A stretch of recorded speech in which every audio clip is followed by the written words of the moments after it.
Doing a quick mic check, making sure everyone can hear me. Mic check, 1, 2, 3. Mic check.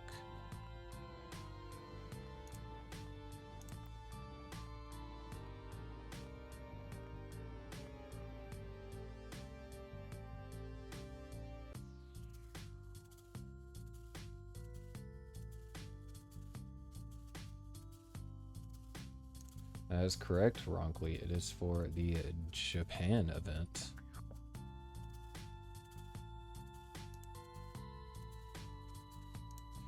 Alright, time to make me an energy drink because I'm gonna be up late tonight.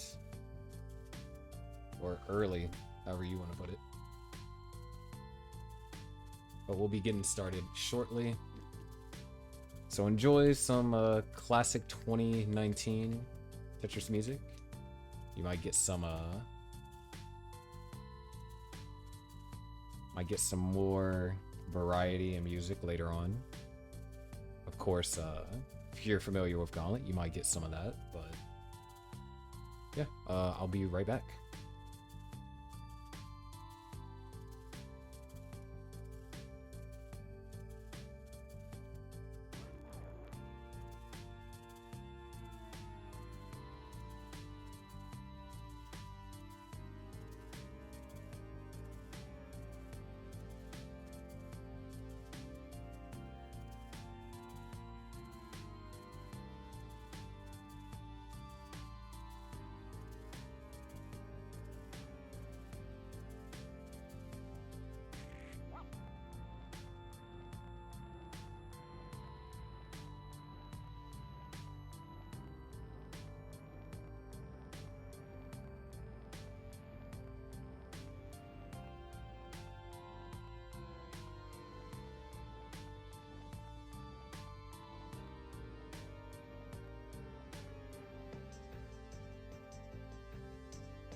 Hold on one second. I gotta figure out where this audio is coming from. Found it. Bingo. All right. Start the recording. Hello, ladies and gentlemen. Welcome to the English cast of the Waku Waku NES Tetris Festival. Now, if you want to check out the Japanese commentary, if you can speak Japanese, you can check out ClassicTetris 3. Currently, Green Tea is over there doing the introductions, so it should be great. Right now, it is 2:43 in the morning for me, so oh yeah, we're staying up late tonight, ladies and gentlemen. But I couldn't be more excited to cast the first ever in-person Japan event Especially since I was the one that casted the English for the 2020 or CTWC Japan 2020 Lite way back when. So, you know, it's kind of like a full circle or a full rectangle since we're talking about Tetris, but should be a lot of fun.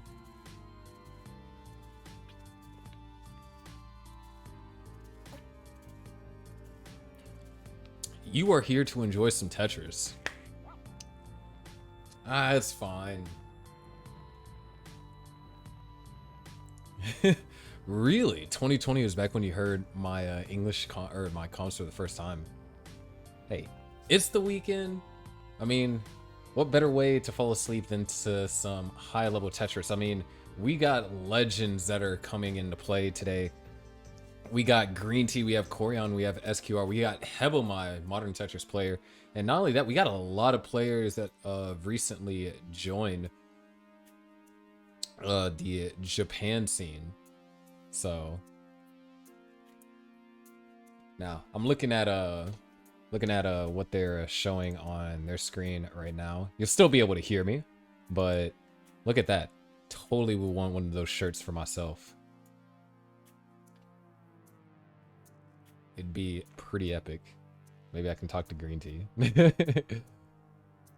But yeah, so we will be getting started with our matches shortly after done with introductions. Oh, as a matter of fact, here you guys go. This is what you have for the qualifiers.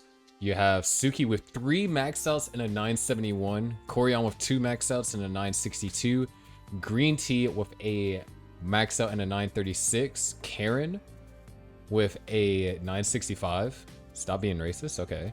Dzag 872, SQR 687, SMD 625, Kiwi 616, Lamb Chop 569. Seeing a lot of familiar names actually.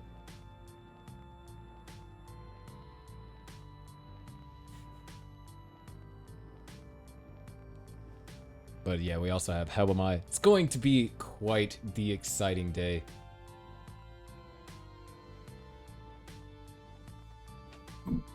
Well, I say day. It is day for them. For me, it's, well, I guess you can say it's day for me too, to some extent.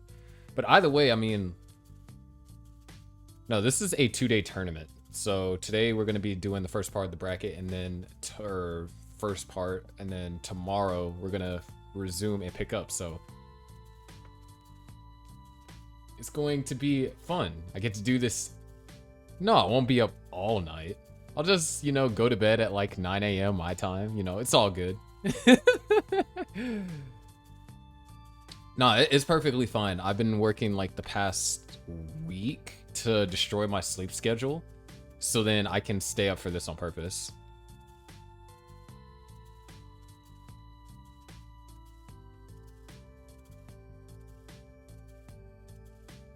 I mean, you gotta do what you gotta do.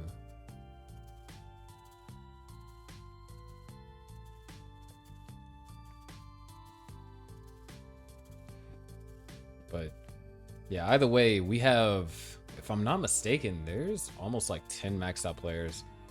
And there's the bracket. So also, if you type exclamation bracket, that should take you to the bracket so you can see it a bit more in depth. So what's the deal here? Tournament? Yes, that is correct. Is the first ever in-person tournament for Japan. This is so cool though. For those of you that that watch CTWC, oh, yes, it will also be real hardware. It looks like it's double elim too.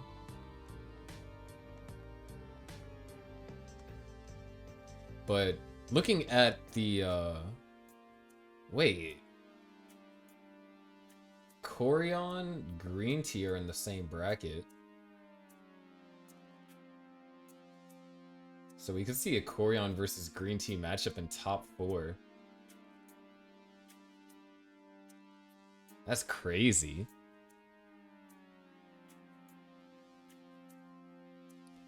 But for those of you that watched CTWC Japan Light, it looks like every player that played in that came back.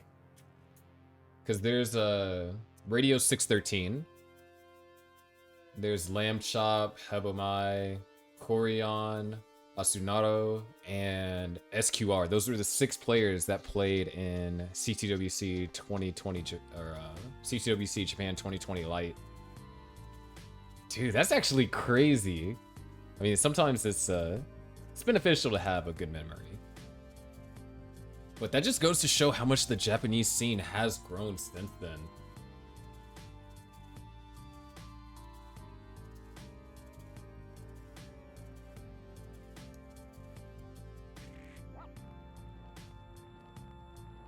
But yeah, based on this bracket, and like I said, if you want like a more high definition look at the bracket, you can just type exclamation bracket in the chat and it will give you a higher quality.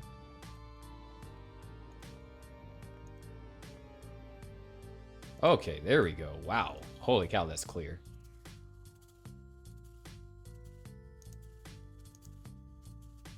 Let's go ahead and head to our scene. So looks like we're having the one and only round 0 matchup up first. Radio 613 versus Akafuku. And Radio 613 DAS player, Akafuku, hyper tap and DAS. So, you know, the hybrid playstyle. Not something that you see too much often. I feel like nowadays the hybrid playstyle of DAS and tap has kind of died down for the most part. If anything, you see a lot of hybrid rolling though. So you'll have like players that will tap and you have players that will tap and roll. I don't really think there's too many players that DAS and roll. The only players that might come to mind is like NGC Man. But I don't think he swaps mid-game. Oh yeah, true. There is DMJ. But I don't think DMJ is like... I know he dashes on 18, and then he just swaps the full roll on 19. I haven't seen Tega play in a while, Marfram, to be honest with you. So... last time in the last event that was hosted by Japan, there was a lot of 15 starts because a lot of players in the Japanese community, they were newer to the game. So we'll probably see some 15 starts early on, but you can expect to see a lot more 18 starts. And looks like we're actually going to be starting off with level 9 here. Now, slower level for sure, but definitely a strong level to start off with for players that are newer to the game. And this is considered the only round 0 matchup. But so far, things are looking pretty good. Both players are stacking very clean. And it's going to be Radio 613 knock down the first Tetris. Akafuku follows up as well. And oh no. Little bit of problematic situations kind of forming over here for 613.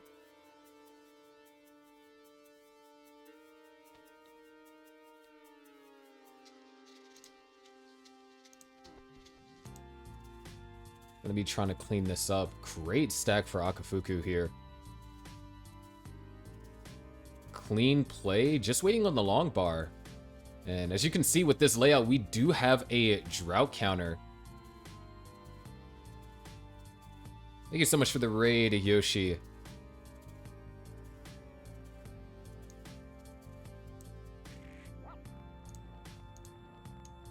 Oops, that is the Windows key. Yeah, all things considered, this is a very close opener here. Nice. Tetris over there for 613 and a Tetris for Akafuku. 613 currently up by 1 Tetris. On level 9, Tetrises are worth 12,000 if I remember correctly. It's been a while since I played level 9 or watched too many players play level 9. And right now, looks like, oh, 613. Okay, I like it. Making, oh, another smart adjustment there. Trying to find a way to bring the stack down. Now, the question is, how long is 613 going to take in this? Akafuku has the opportunity to take the lead, and there it is, Tetris for Akafuku.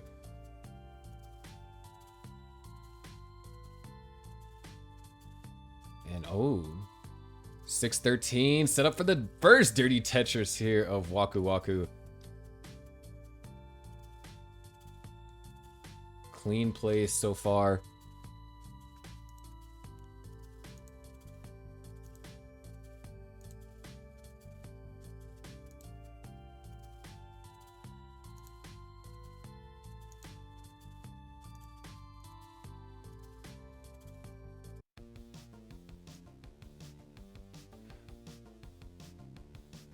Yeah, probably during the next break I'll get the music more sorted out.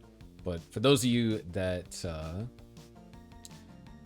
that remembered the 2019 soundtrack, you can enjoy that momentarily. But all things considered, Akafuku off to a great start here, this level 9 game. 613 has shown some pretty good survival and is deciding to maintain this row 3 dirty Tetris setup. Now, keep in mind, 613 did play in the first event. Wow, actually, almost 3 years ago. That's actually crazy. Did play in the first event 3 years ago. And just from me speaking, you know, personally, I'm commentating that and watching, seeing just a lot of improvement. And wow, look at that. One more eyepiece would be perfect. Help burn out a double. And actually, both players are pretty close. Akafuku might have around a 2 Tetris lead, and oh no, this could get dangerous. That left side is a bit uncomfortable over here for 613. All right, perfect eyepiece.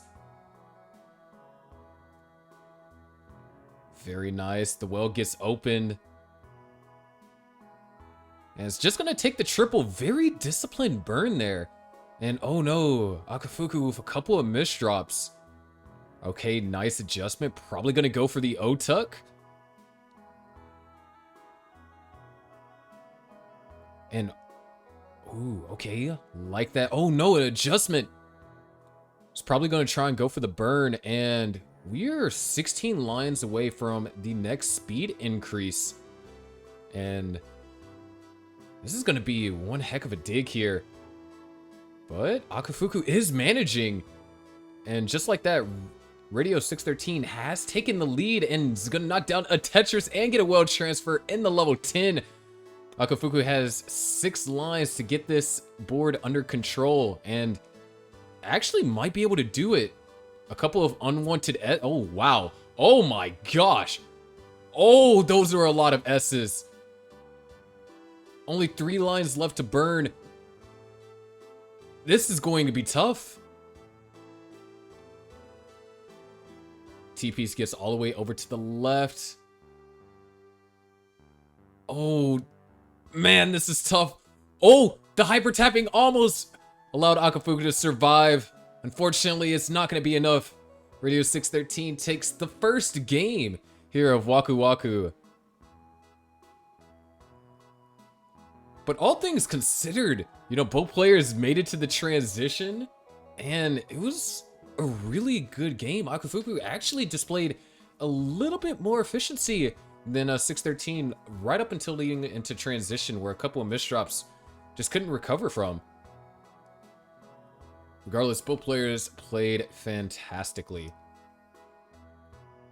And since this is the early rounds, it is a best of 3. Now, this is double elimination, so if I am not mistaken, I do believe... Oh, wow. Jumping straight into level 15.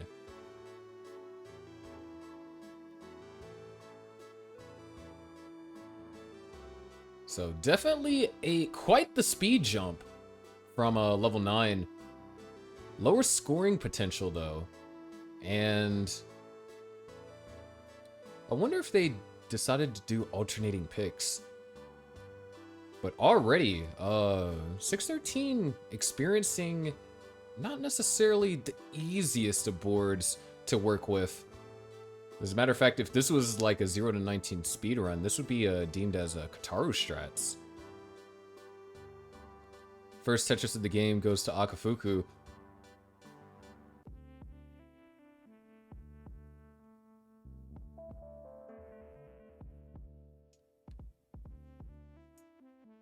And okay, that's actually going to be perfect. Can actually go for a left wheel here. Beautiful burn right there. And there's a Tetris for 613 on the board. And we got this kind of unique mirror thing going on. One play, or no, we might actually have a matching thing. Both players could potentially be going for the left wheel here. And oh, wow, really early tuck over here for Akafuku. And a little bit of panic settling in. It is a little bit faster speed, but this is recoverable. And even though we didn't get to see a lot of it, Akafuku, when the player profiles were up, it did say that they were a hybrid player, meaning that, at least in this case, they played DAS and tap, and saw some pretty fast speed up top upon transitioning to level 10.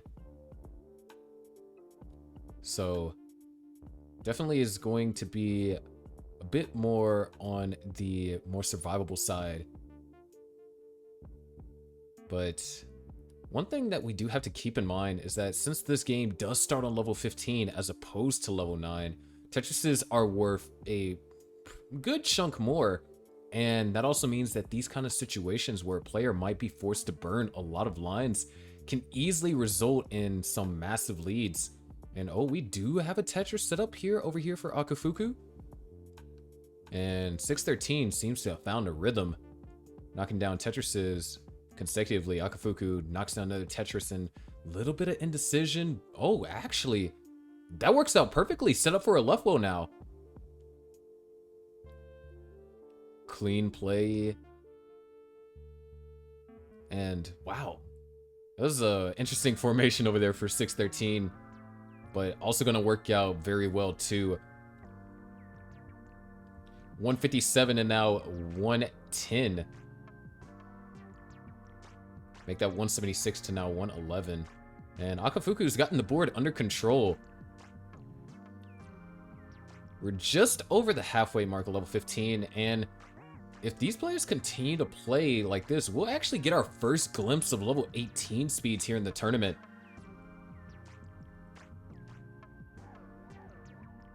There's no Tetris for Akafuku, and a Tetris for 613 as well.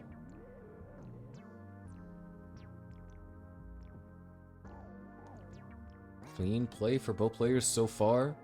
There's a Tetris on the left side. Both players actually scoring a Tetris. And, ooh, okay, I kind of like the way that Akafuku is approaching this. Trying to go for more conservative builds. Taking, you know, a couple extra burns to get Tetris ready. And when you're dealing with faster speeds, you know, especially in a competitive environment, that might be the way to go. And 613 actually starting to push down a little bit. Now, these S's aren't necessarily the best pieces. As a matter of fact, now this is going to be a little bit problematic, and Akafuku might find an opportunity to kind of capitalize.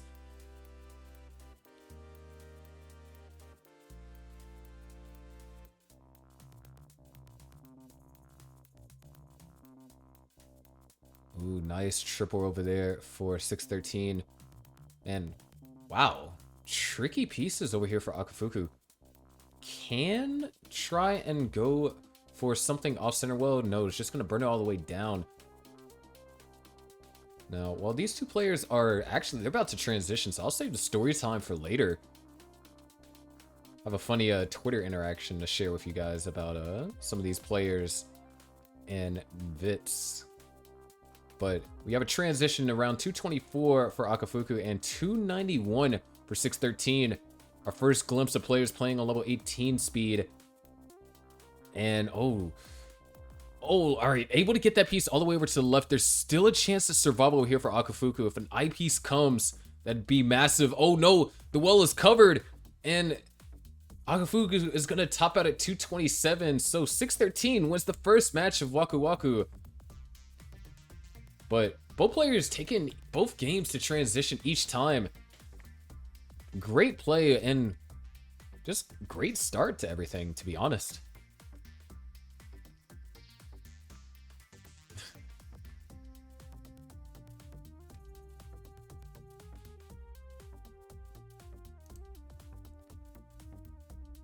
But if you have any GGs, go ahead and drop it in chat.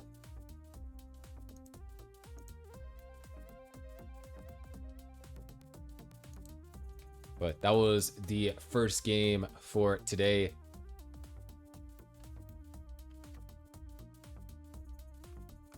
And it's kind of tough because actually the winner of that match has to play first seed. So that's Suki, Love the Moon. That's a bit scary of a first matchup.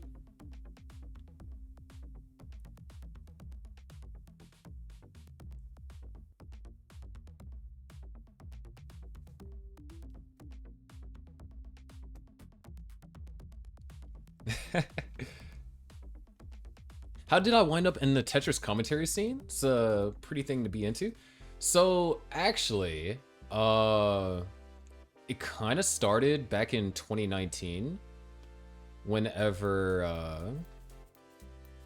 I saw 2018 actually. I saw JD versus Jonas, and then I got into playing, and then whenever I started playing for ClassicTetris Monthly, I actually wanted to create my own event. It's because I was like, well, hey, you know, at the time, monthly, you know, was 1 month thing. If you got knocked out in the bracket early, then you were done for the month. And so I'm like, well, you know what? I'm gonna create an event where you can play multiple times per week, and that was the entire goal of that. And so then by doing that, Van Weller, he kind of showed me the ropes on how to start restreaming, and then kind of the rest is history. Over the past 3 years, I've commentated almost 2,000 Tetris matches, and yeah, I did a lot. Oh, wow. Oh, this is quite the matchup. So we have Kiwi over here on the left, a DAS player, 927 overall PB and 491 on level 19, and was in the TEC World Championship 2022 GM tier, which the Grandmaster tier was insane. I mean, I do remember commentating some of that. And Lamb Chop coming again, you know, played in CTWC Japan, like I mentioned earlier, is a hyper tapper. 733 from level 18 start, and 319 is the overall level 19 PB. Honestly, this matchup could be very interesting. We are gonna have another best of 3 though.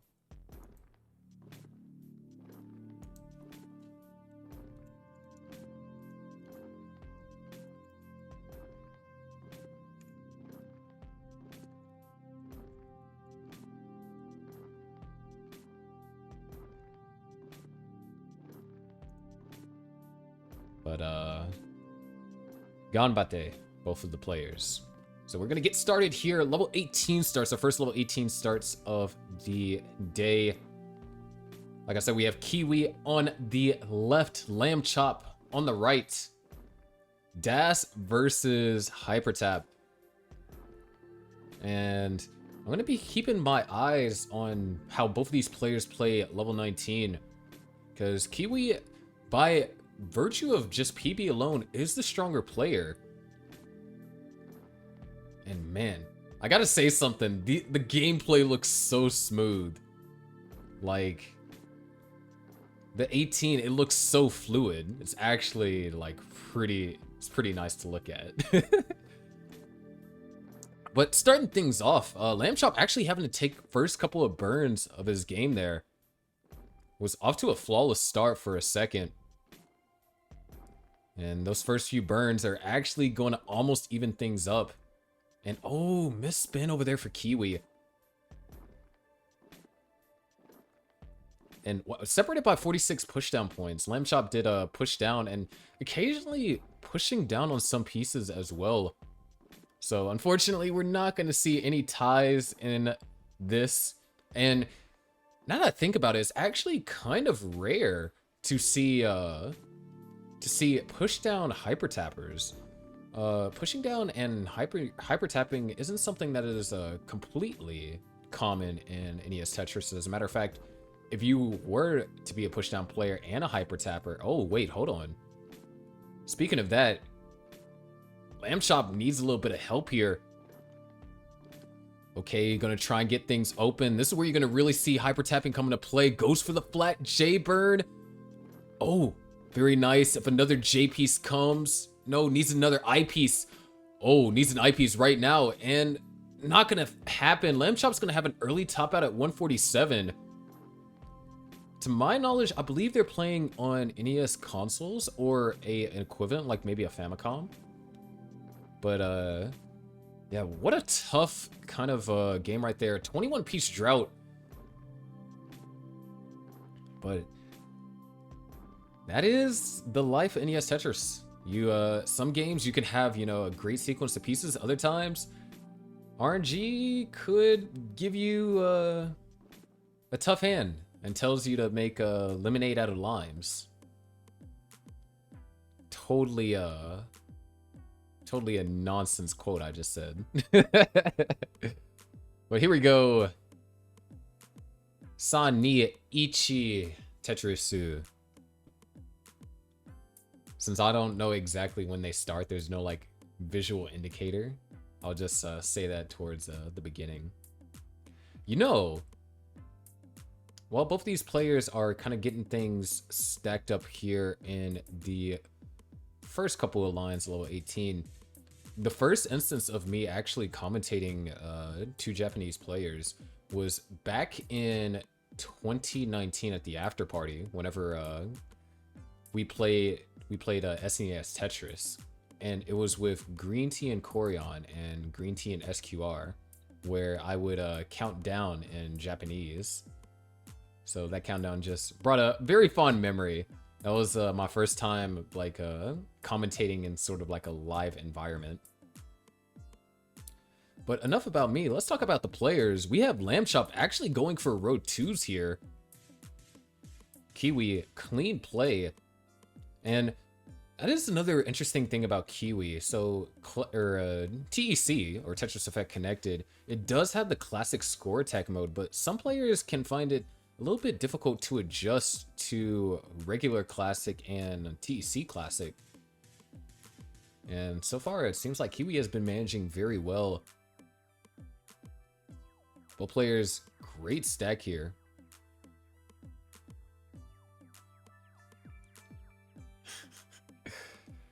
Well, a little bit of a commentator's curse right there. Lamb Chop having to do just a bit of cleanup. But it is definitely manageable.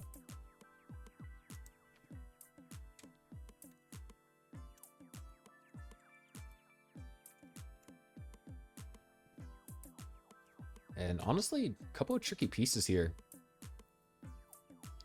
I think for majority of round 0, or at least this first half of the bracket of round 0, we'll stick with CTWC 2019 music. And ooh, a couple of misdrops from Lamb Chop over here. Definitely tricky, but it's still manageable. Oh man, this is getting tough. Lamb Chop would love to get an L and an I. There's the L. Can the I fall? Oh no. Wasn't able to tap it all the way over. That's one thing about tapping, and you kind of saw it a lot in the early days of hyper tapping, with the exception of players like Joseph. But you would oh no, the hang on the left side. I'm not sure if Lamb Chop can tap something over. And tried to go for it, unable to do it. In Kiwi with a dominant performance, 248 here at 66 lines. It's going to take game number 2 and send Lamb Chop down to the lower bracket. Do I consider myself a weeaboo?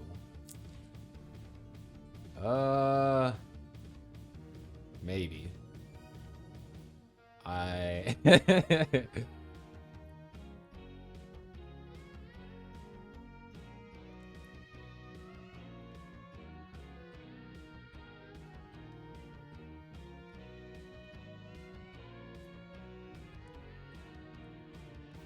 Calm down, it's okay. There's your bracket though.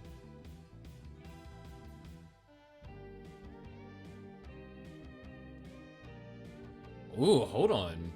If Suki is able to beat Radio 613, honestly, that could be such a great match between Suki and Kiwi.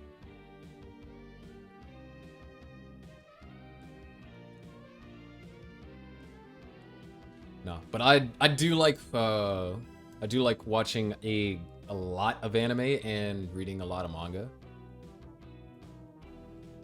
And I know a small amount of Japanese. I wouldn't say that it's a lot. Definitely not a lot. Definitely not enough for my to go for an N5. But I mean, I know hiragana, and I can pick up on certain words here and there.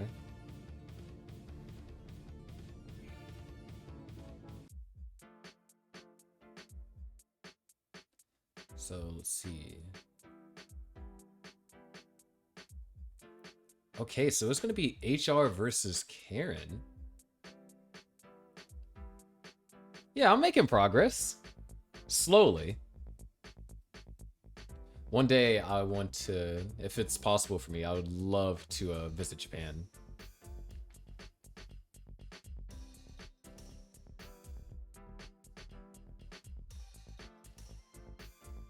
Like, I already have a bucket list of things I'd like to try.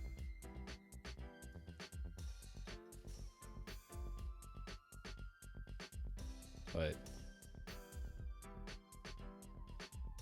now, interesting thing about Karen, I watched a lot of her streams and a lot of her gameplay, and she is quite versatile. She is able to play dash, she's able to hyper tap, and I have seen her work on rolling as well. So I'm not sure if we'll see any rolling today, but in the future it is possible. And HR, a player that I'm not too familiar with just yet, but 404k PB with hyper tapping, definitely not something to sneeze at. And I see TGM. Unfortunately, I can't translate that, so it's something with TGM. And we get to see a little bit of a 19 warm-up over here on the left.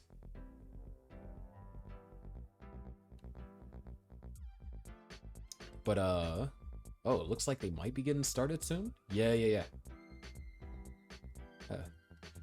But ganbatte, both of the players. Should be a lot of fun.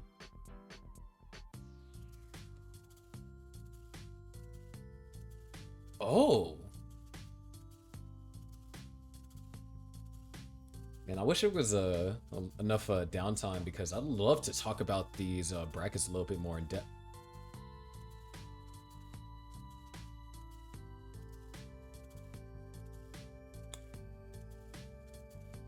I'm assuming this is a Nestor's Club error, because it does look like level 12. But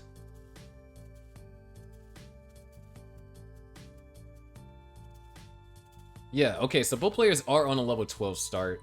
It's just, for whatever reason, one player has the level 7 color palette, which, see, if my level 7 could look like this, then I guarantee I wouldn't misdrop on 27 like nearly as much.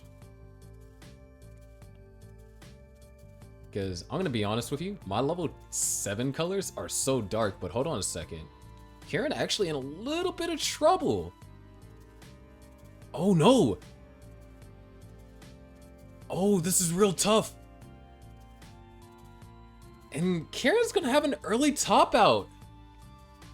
So HR actually takes game number 1.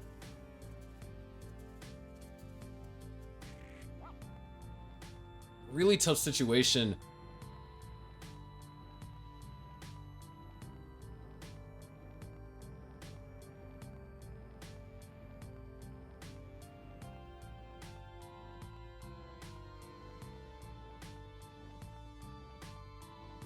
But it happens. It's also why I hate playing level 15. But before we got into that situation, like if my level 7 colors looked that clear, I guarantee you, half of the PBs, half of PB paces or 1.2 paces that I choked wouldn't have happened. Like, oh, okay, so we're actually going to level 9 now. And oh, another misdrop.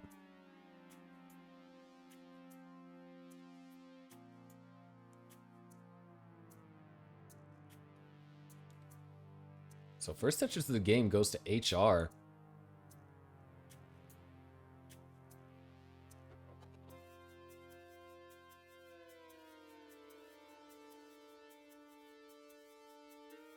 That was one thing at CTWC, which after I got home from CTWC 2019, I couldn't figure out how to get the color, my level 7 colors, to look like they did on the CRTs at CTWC. I was like, it was kind of like, man, I feel deceived.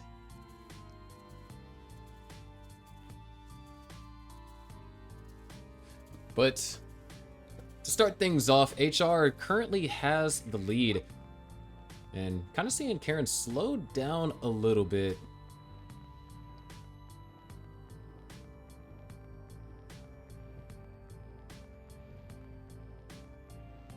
Might be pronouncing that wrong now I'm thinking about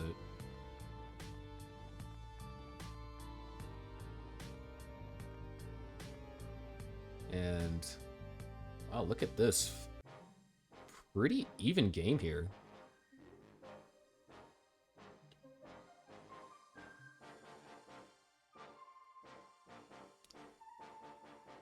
Oh.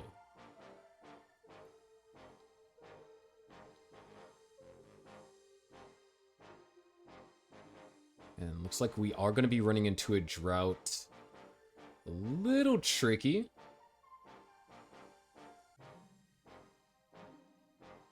Alright, there's a triple. And there it is, 24 pieces and one Mino shy of a double Tetris. I mean, no bonus points, but you know, you get that little extra dopamine rush whenever you get back-to-back Tetrises.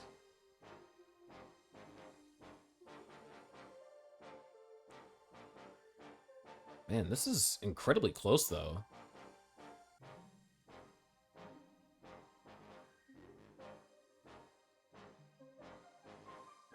$96,000 and $96,000. Separated by 30 pushdown points. This is probably the closest margins that we're going to see so far.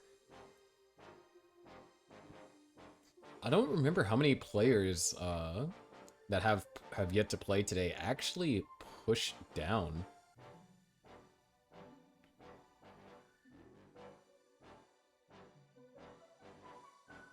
But all things considered, HR playing fantastically so far. And I do want to, you know, remind everyone that HR is a hyper tapper. Karen does a little bit of both hyper tapping and DAS.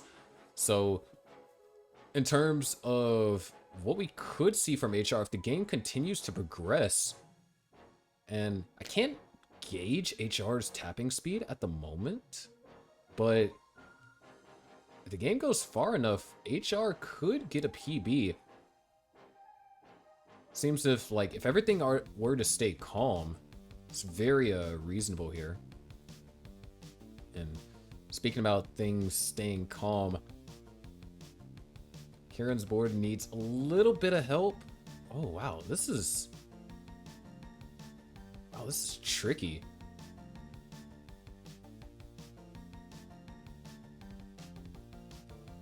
Oh, good finds though. An eyepiece would be absolutely perfect. Tetris for HR. 157 and 161. There's that eyepiece. Actually, both players kind of cleaning up. And Karen is good. Board is open and There it is, Tetris 180 to 159, and we are about to transition to level 10. Now, at this current pace... Oh, wait. Nice, HR fills in the long bar dependency. You love to see it. I think that's one of the best things about being a commentator, as well as being a Tetris enthusiast that I am, is you get to see how players approach different situations and whether or not they would do what you would do. And speaking of, ooh, that's a tough piece. Level 10 transition over here for HR, level 10 transition for Karen. Unfavorable stack, and oh no, is it C burst?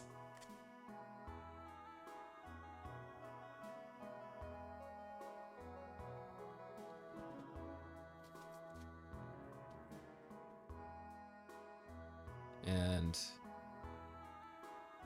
HR has taken the lead temporarily. Karen takes it back with that Tetris. Another Tetris for HR. And remember, this is best of 3, so Karen has to win this to bring this to a decider. And if it does go to a decider, it'll be our first decider for today. There is Tetris for HR. Great play from both players here. And oh, wow. L and J dependent gets a J piece. Oh, sets up the delay burn. Not going to go for the adjustment just yet. Okay, actually that TI combo works masterfully, but HR has now built up a 40,000 point lead almost.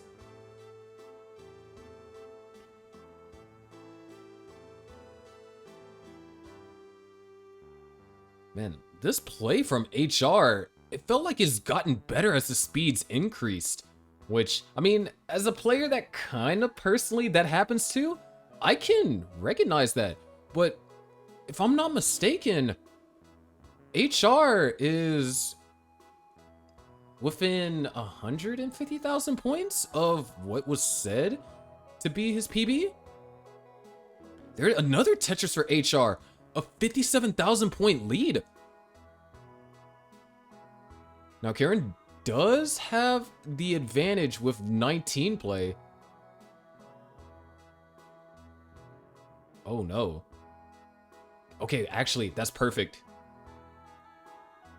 Just needs a J piece now. I piece will work, now in need of an L piece. Oh, decides not to adjust. 360 and... Oh man, HR would love to get an I piece right now. Still looking for that I piece. And that's gonna help out. Level 18 speeds, let's see what happens here. And, oh, I like it. Conservative play over here from HR.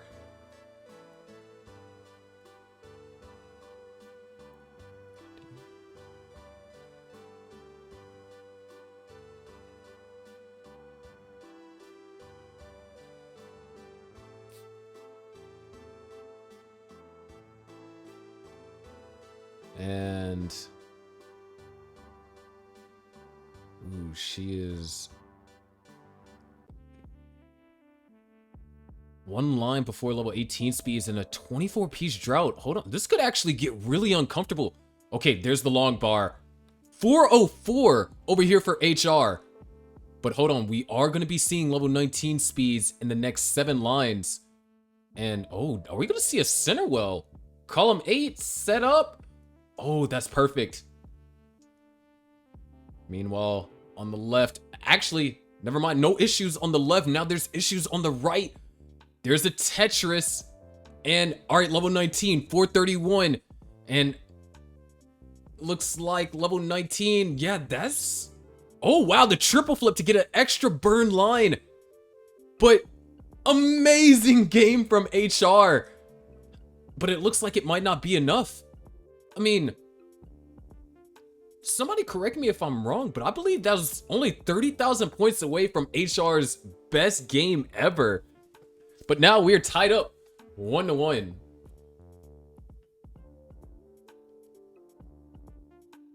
That was a great game, and what a comeback too.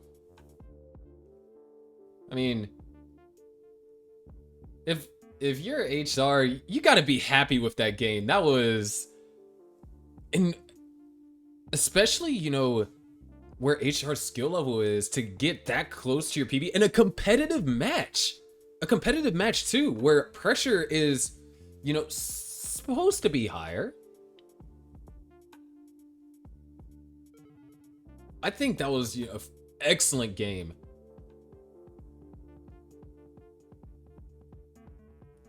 But so now we're gonna have to see how game 3, our first decider for today, level 15 start.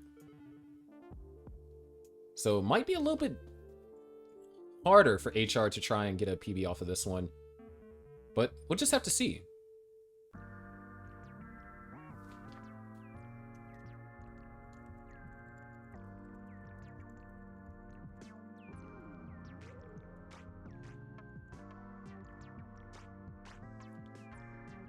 And first Tetris of the game actually goes to HR. And oh wow. Actually, wow. I'm not entirely sure what you would have done with that piece that HR got. It's kind of a head scratcher. There wasn't too many spots where you could have placed that and it not be problematic. And speaking about things being problematic, oh no. This could get uncomfortable.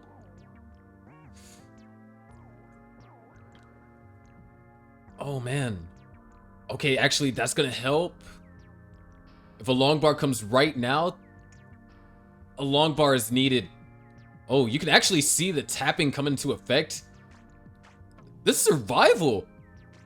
Fantastic survival here. Man. All right, and there it is. Both players knocked down a Tetris. And okay, no flat long bar burn.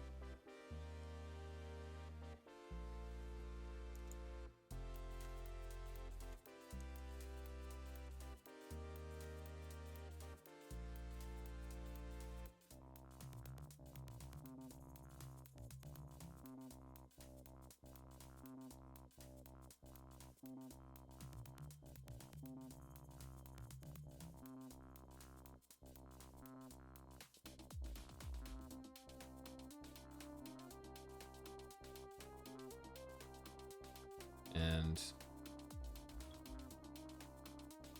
oh wait,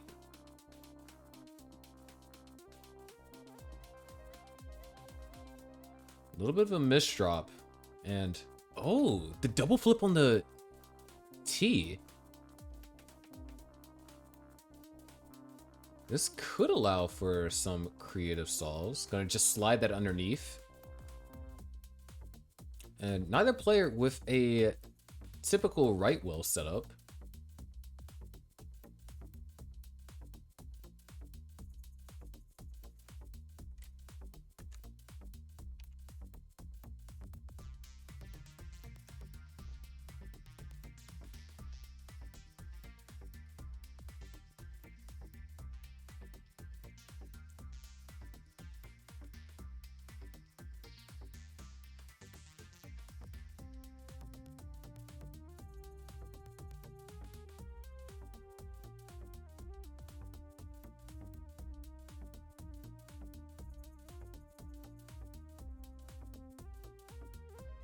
$140 to $146.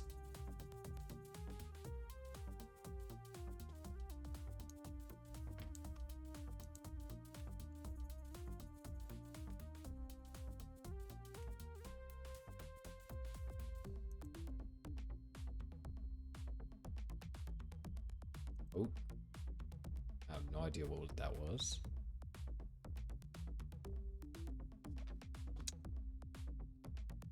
I apologize. 168 to now 182. HR has taken the lead.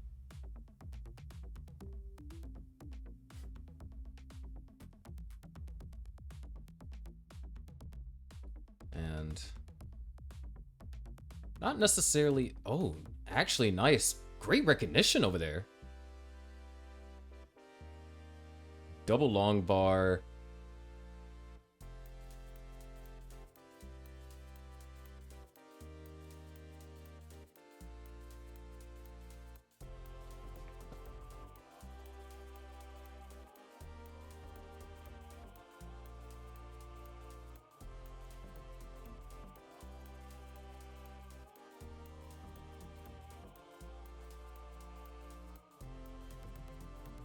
And we're nearing the transition. Oh, actually, HR is 2 lines away. I forgot HR does push down. 249 from a 15 start. That's actually pretty good, considering that both players kind of experienced some trouble. But HR is going to want to try and score as many points in these next 3 levels. Kind of saw the struggle on level 19 speeds. Not entirely comfortable on it just yet. However, there can be some that can be scored. Could just have been a bad game, just didn't really have enough time to adjust. There it is, Tetris for...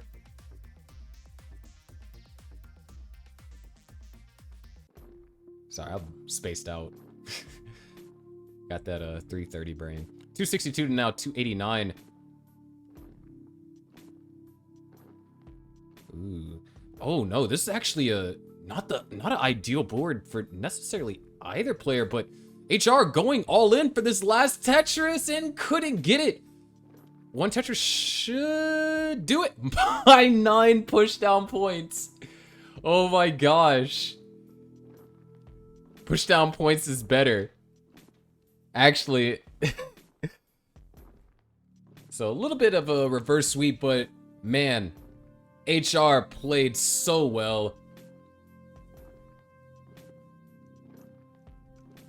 And if I'm not mistaken, this is double elim, so we'll see HR later on.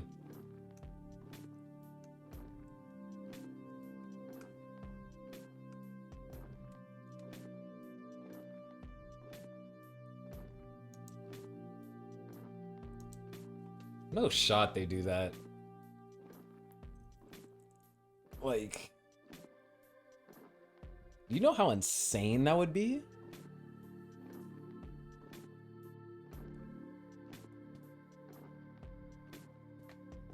I'm not saying like I wouldn't do it. I'm all for that. That'd be just completely insane. All right, give me one moment here.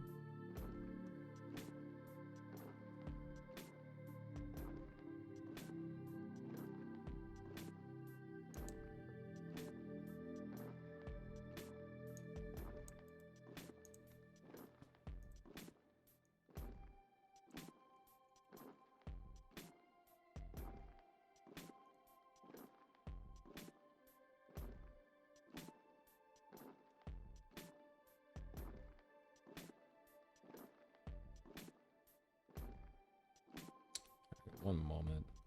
Hold on. Music is going to be muted temporarily.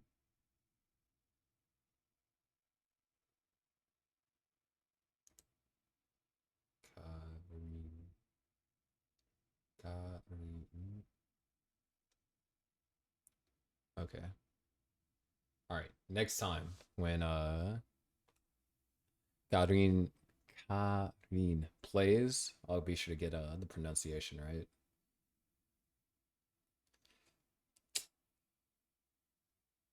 I still see, this is why I don't have my N5 yet. I still have to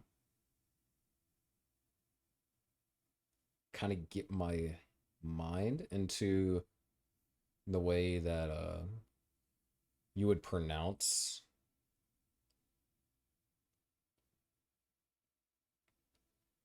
yes, dude. It's 330 brain.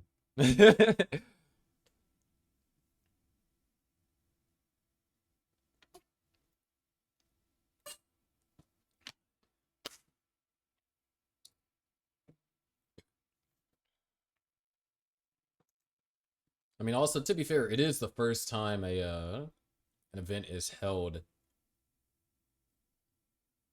in person in Japan, which I think that is freaking epic.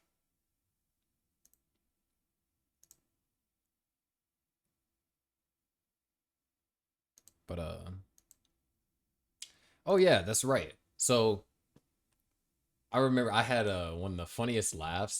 This is like a couple months ago on Twitter, and I saw a couple of examples of like a couple of the Japanese players talking about like the VITs and the potential application of it. And I was like, wait, no, who showed them the bits? I'm like, please don't do this in your games.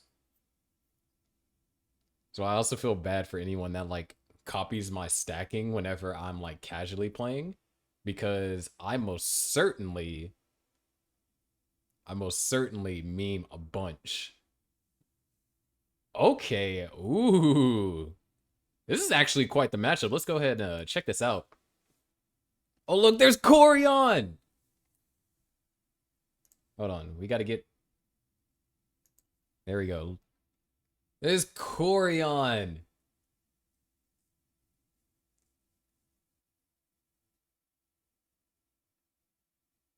Ah, Corion's gone. No, but since the bracket is up, I want to talk about some of these. Oh, never mind. But I didn't know that Dzag was such a strong player. 1.1 million. That's one of the higher PBs out of all the players in this tournament. And got ninth at the Tetris Effect Connected World Championships for Classic Score Tag.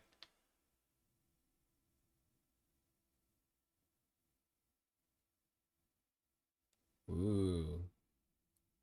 And Hebomai, of course, modern Tetris player. And Hebomai played in the Japan 2020 Lite as well.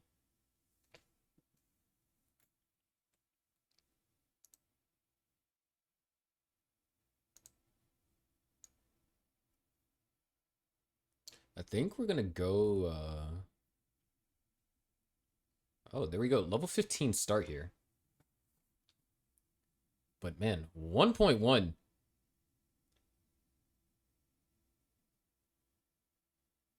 And is a tapper as well.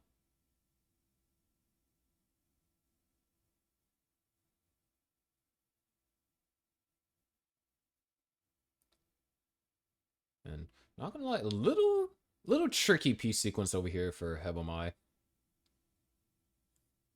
Now, of course, Hebomai very versed in the different variations of Tetris, and it's not going to be his first time playing Classic. He's played Classic quite a bit.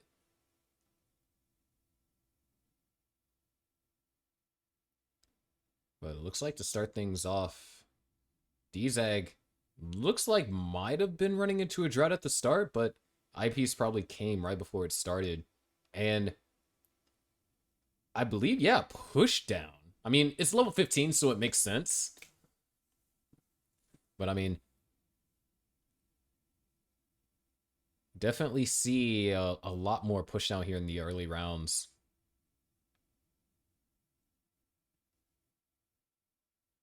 And so far, I think that, you know, every player today has played pretty well. I mean, the day's just been started. We've only been going for literally an hour. Or a little bit over an hour. Oh, wow. Beautiful burn from Hebomai there. That was such a good burn. There's Tetris for Dzag. 159 to now 106. 52,000 point lead, but there's a line discrepancy between the two. Do got to keep in mind that out of the two players, it appears that Dzag is the one that's going to be pushing down a lot more often than Hebomai. Hebomai, and you kind of saw this a little bit back when they played it in 2020. Hebomai really wanted to take time with all the placements.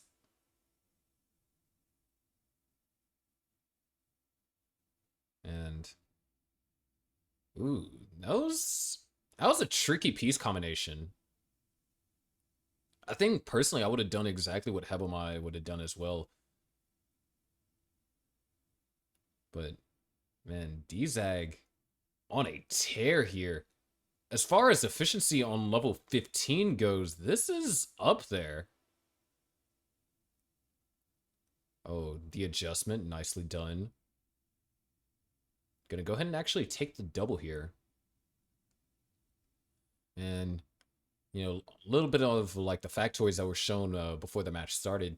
You know, getting ninth place at the at the TEC World Championships for Classic Score Attack is nothing to sneeze at, considering, I mean, how stacked the bracket was. I mean, you had players like Corion, I think Nenu played, Super Shocky, of course. So you had tough players. So making it that far, definitely very impressive. Dzag 318 as 79 lines, almost a full 20 lines ahead of Hebamai, who's currently at 230. I'm going to see level 18 speeds really quickly here.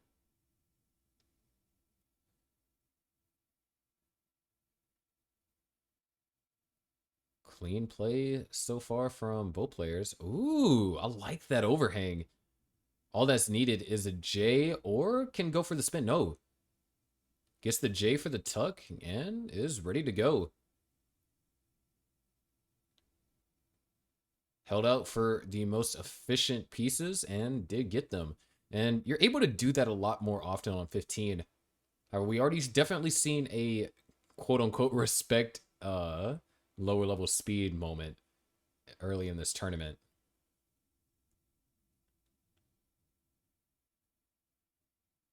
And ooh, tricky. All right, there it is. Tetris 403 transition level 16. That is such a good transition from a level 15 start. And well, actually, Hebelmai, all things considered, is actually going to potentially transition close to that. Let's see, I said 403. Hebelmai looking to transition with at a high 300. I don't think it's going to be a 400. It's probably going to be a... Oh, wow. Actually, Dzag in a little bit of trouble. Oh! Goes for the T-Tuck, but looks like that's going to do it. Dzag's going to top out at 435, so Hebelmai needs to get to 436. And actually, no, I don't think Hebelmai is going to be able to get a 400 unless a J piece does come.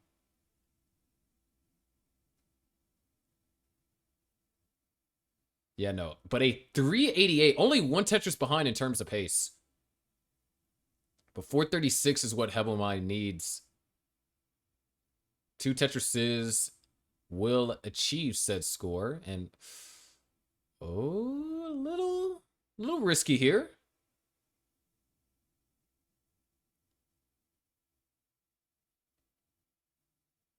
Set up for a T-spin and misses the T-spin. Not something that you would expect from Hebelmai, but still pretty calm and collected. Can close this out before reaching level 19, which is preferable. There's a Tetris. Couple more lines needed. See Hebelmai checking over just to confirm the score. 427. And, oh, looks like setting up for a Tetris to close things out. Oh, no, perfect clear. That would have been the best finish. But gets a Tetris. Hebelmai takes game one. Very close in terms of pace from both of these players. And just a calm and collected chase down from Hebelmai. I wanted the perfect clear. I don't know about you guys, but I wanted to see the perfect clear. That would have been so good.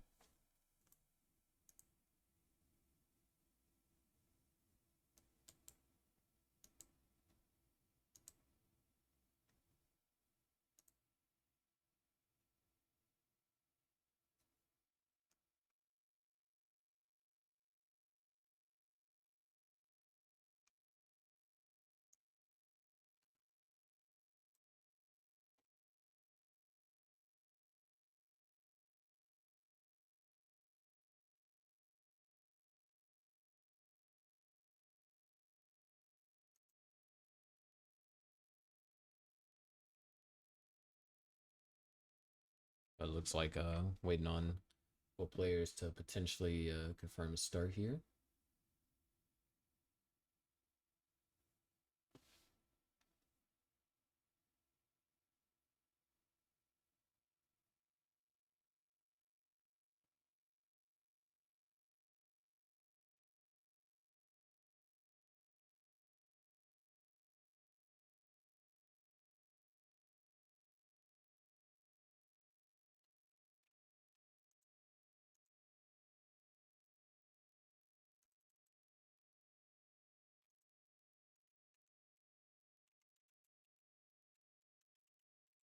I just realized the music has been muted. Forgot I was checking something, and I forgot to unmute it. Ooh, looks like we might be experiencing... Oh, just had to do a little bit of a refresh. Nice little, I mean, hey, what would be a Tetris tournament if there wasn't at least, like, one tech issue? Like, show me a Tetris tournament that didn't have a single tech issue. Like, everything worked first try, capture cards, and everything. Like, show me a Tetris tournament where that is the case. Tetris issue. Oh, that's good. I might have to use that. Oh, that's actually hilarious. But all things considered, the start that we have for this game, we are really close. And actually, Hebelmai is the one with more of a pace advantage, and Dzag, misdrop isn't necessarily dangerous, but man, is it annoying. And I think, you know, clearly one of the things that we can see with Hebelmai's playstyle is Hebelmai really likes to take his time, be very calculated and methodical with his approach. And like we said, both players had similar efficiencies in game 1, and now Hebelmai is the one that's leading in efficiency here in game 2. Dzag looking for, oh, great pieces. And actually, that does bring up a good point. Now I'm thinking about it, is that out of the two players, because you see Dzag constantly pushing down, and as a push down player myself, you know, I can understand it, but you also see Hebelmai committing to a lot more adjustments. And whereas Dzag might have the ability to play a little bit higher and might have better control over the movement, at least that was demonstrated in the previous game, Hebelmai is hitting these adjustments very occasionally, and hitting those adjustments allows to just slight increases in efficiency. And if you're saving, you know, one line for like every 5 or so lines across an entire game, that's a lot of scoring potential that can be added. And right now, oh my gosh, Hebelmai set up the delayed bits. Oh, we got it. I told you. Like I said in my story earlier, there was a document breaking down the VITs that went around the Japanese players on Twitter, and we actually saw one. That was freaking fantastic. 339 and now 317. Scratch that 358 to 317. And a 338 transition for Dzag. A pretty good transition, all things considered, but Hebelmai, we're looking at a 400k transition. And 400k on transition on level 15 is, at least what I think from a pace standpoint, pretty good. And oh no, Dzag, a lot of trouble here.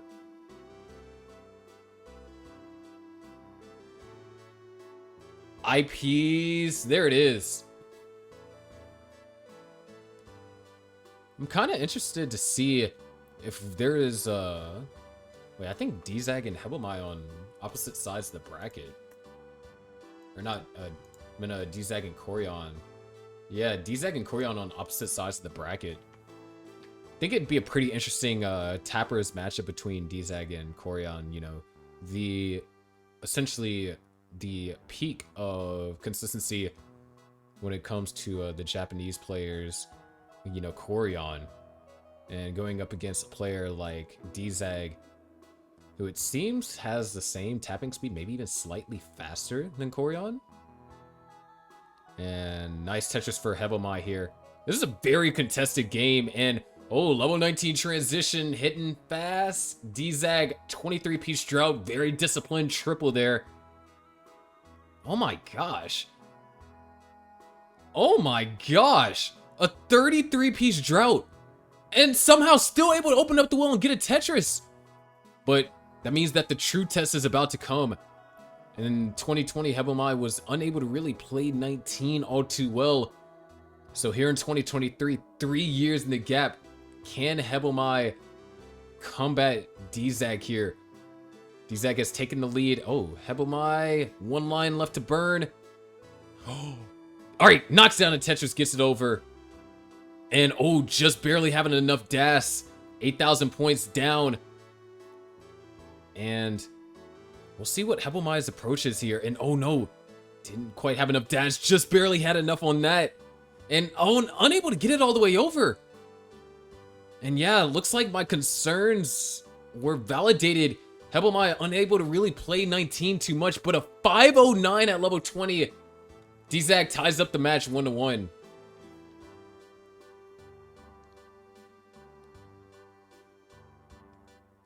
And Daz 19 just really is difficult, but that's our second decider for today.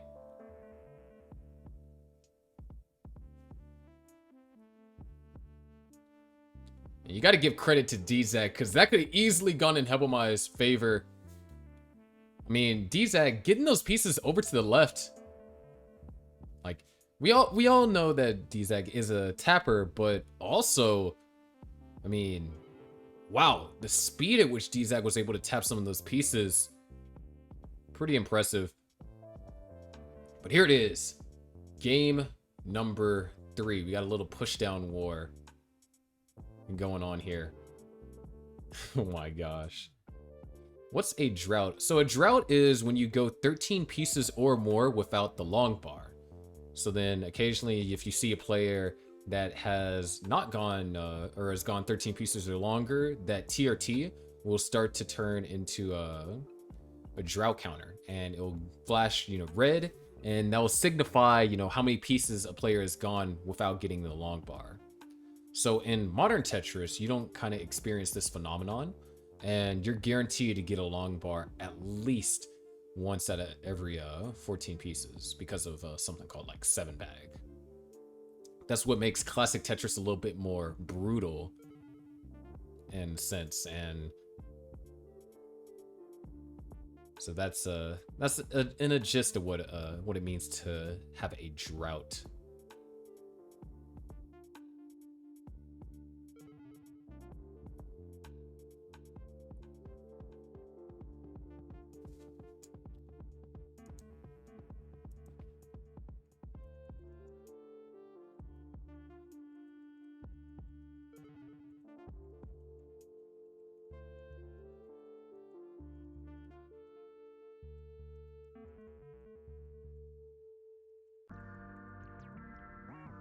But so far, here in the decider. Oh, wow. Actually, oh, no. Oh, my gosh. Hold on. I didn't look at the drought counter. Oh, no. D-Zag. A 40-piece drought. Oh, wait. That might be fatal. I don't think D-Zag can tap his way out of this one. I think this is considered... No, can't get it over. Hebomai takes the decider. Man, that's so brutal. Oh, man, a 40-piece drought. I think we can consider that an upset.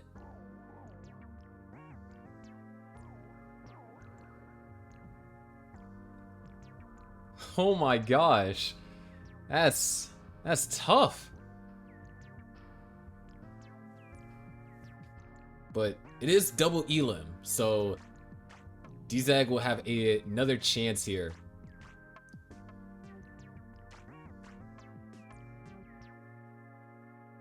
Man. That's so unfortunate.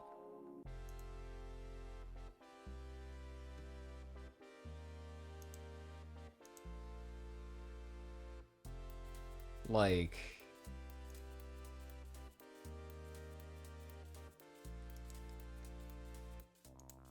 Man, that's just tough. I don't really know what to say. I feel so bad.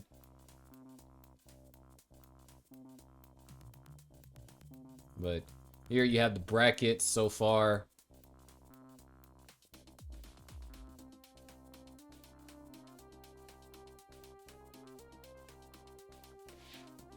And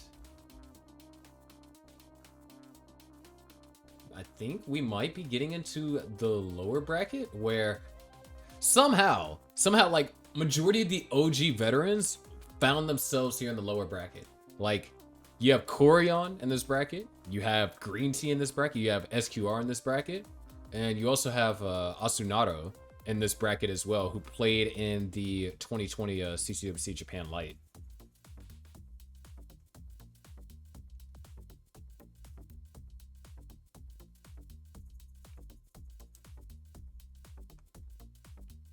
So you got a lot of veterans that played in the scene here.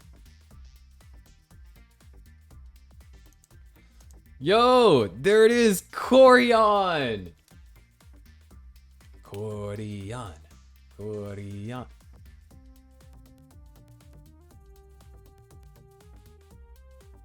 Wait, oh, Corion's 18 PB isn't up there. But a 1.219 PB? That's, it's kind of scary.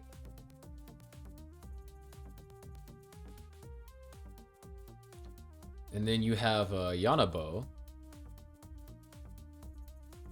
Das and Hyper Tapping Player, 400k.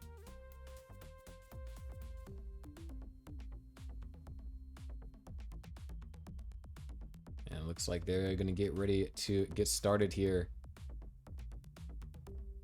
I want to know if Corion has the Sonic Tau. You know, so actually, since Vince is in the chat, this year at CTWC, we need to have CTWC Taus. Totally would have a face Tau for CTWC or with CTWC on it.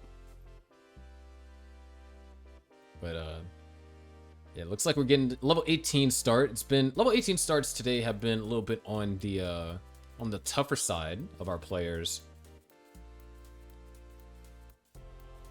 Yeah, 1.202 was his 19 PB. His 18 PB is I believe it's like 1.287. Yo, Chris Tang is here.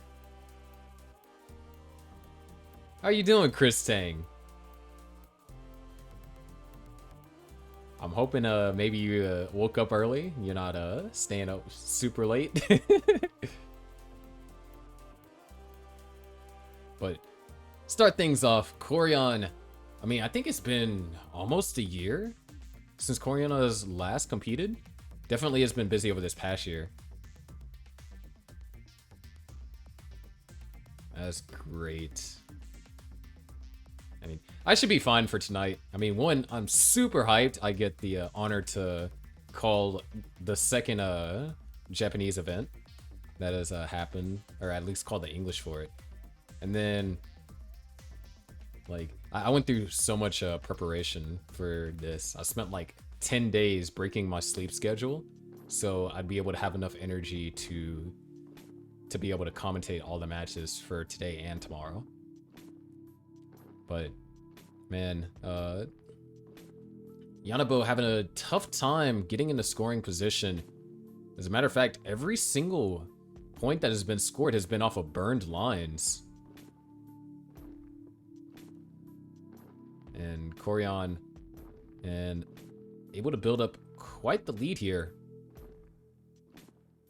But all things considered, Yanabo almost has everything under control and is going to just burn it all the way down from the bottom. And I believe it did say that 400k PB was Yanabo's best. So being able to survive that troubling situation on 18, I'd say that's very respectable.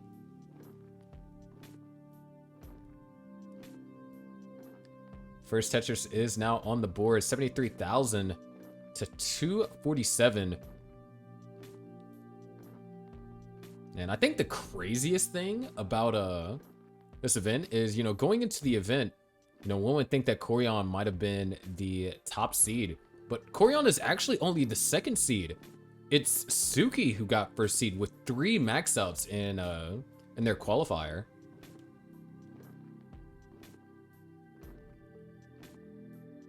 And oh no. Ah, not another drought. And nice. All right, there's a triple. Oh, just able to barely get it over there. If I'm not mistaken, I believe it said Yanabo was a hybrid player. But unfortunately, not able to get the pieces where they need to go. So Corian takes game number 1.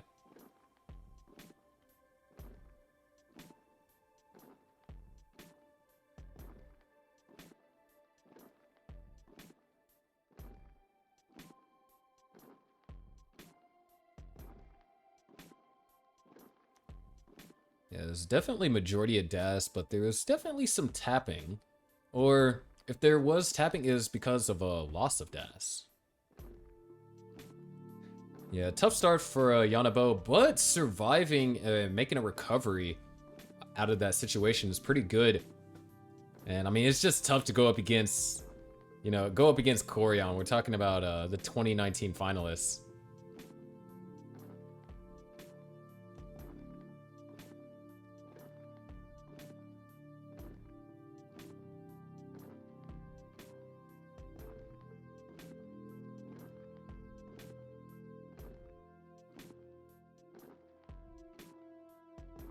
All right, there we go. Level 15. A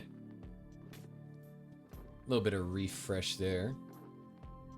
And much better start for Yanabo. Of course, level 15, slower speeds. Lower scoring potential. But greater maneuverability. And of course, more time to think.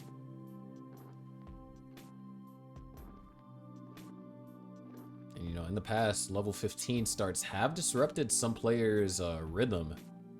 It might not be as serious for DAS players, or especially, or not DAS players, for tappers, especially tappers of Corian's caliber. But you never know.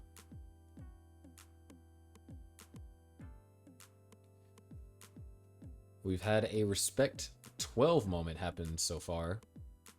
So it's not too far-fetched for a Respect 15 moment to happen. But all things considered, we've seen a lot of transitions from all players of various skill levels. I believe we've seen more transitions than we've seen top outs before transitions. And Yanabo actually with the lead on Corian here, and it's not just a lead in points, this is a lead in pace too. Being more efficient than Corian, which not something you say too often. Ooh, nice adjustment from Yanabo. And actually, this is kind of insane.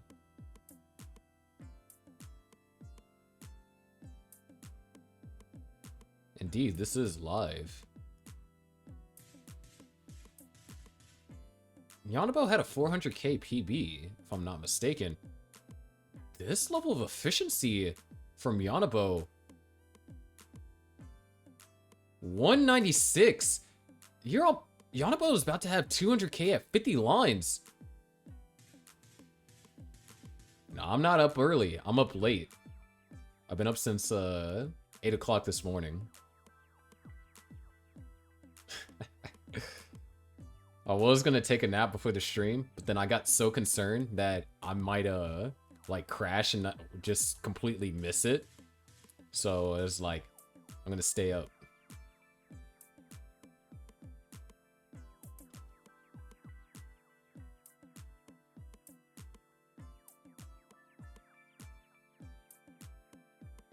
$236 for Yanabo. This is fantastic. Corian, you know, playing respectful 60% Tetris rate, but Yanabo, this is amazing. And the thing is, Yanabo has been making smart placements too. It's not like it's just, oh, well-timed long bars. No, Yanabo is stacking very smart and very disciplined too.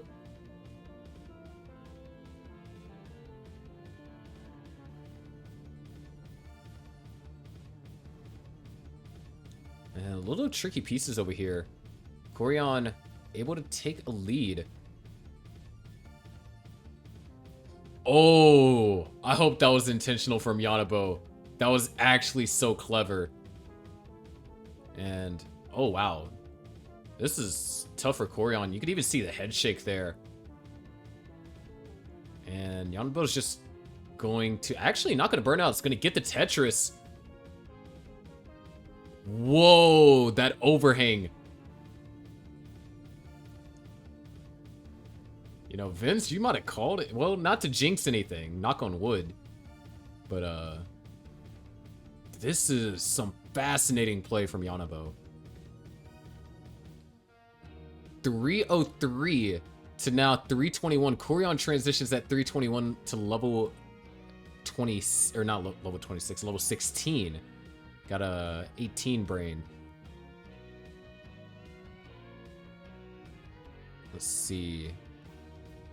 I like the burns. There's the drought. And I don't think Yanabo is used to a couple of burn patterns.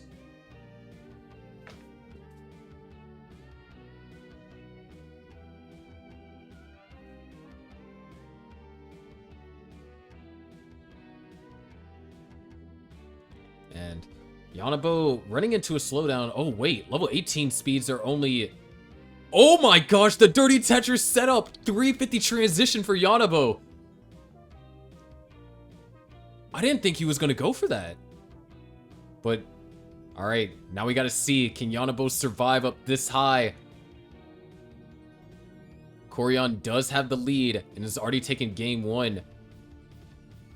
Oh man. This is so tough. And nice flat burns, perfect T-piece. Can we get a J? No J. Oh, no way. No, wait, no, it's just gonna burn it out. Actually, what a burnout. Corian transitions level 19, 462. Yanabo. Actually, wait, that's a genius burn. But man, these pieces just aren't friendly. Corian already 100,000 point lead. And oh no, small misdrop for Yanabo. And wait, there it is, Tetris, hold on. Wait, it's possible. If Yanabo can get a couple more burn lines, maybe? Oh no, this board's too high. Only one line left to burn.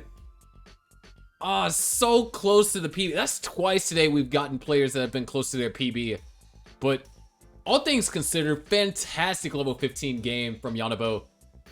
But Corian does take game number 2. That was a great game.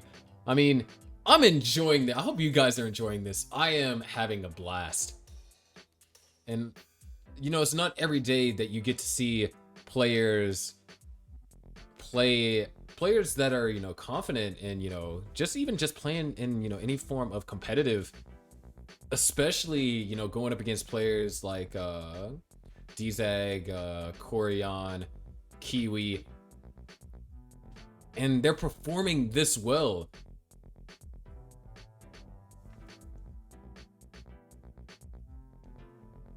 But yeah, we're gonna wait up for our next match.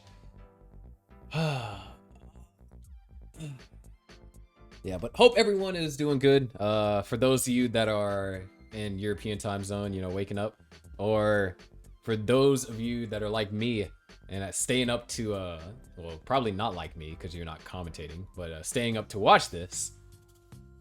I mean, things are gonna get exciting. I think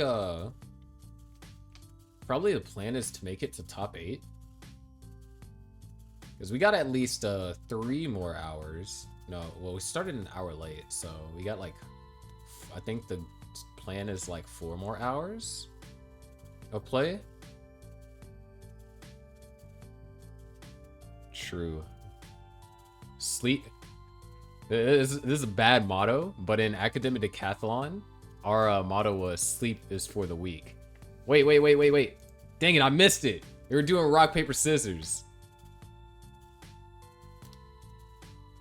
Bro, I want one of those shirts though, because like for one, the shirt is in black, so I like. I'm actually wearing all black right now. Like, for me, like I'm pretty simple when it comes to that kind of stuff, but like love having just black. And that shirt, you know, is black. It has the nice little design. Totally would wear that. But here we go. We have SMD, a player I'm not too familiar with, versus Asunato. 545 PB for Asunato, DAS player. And whoa, SMD. Oh, actually, I remember SMD, a recent max out player, actually.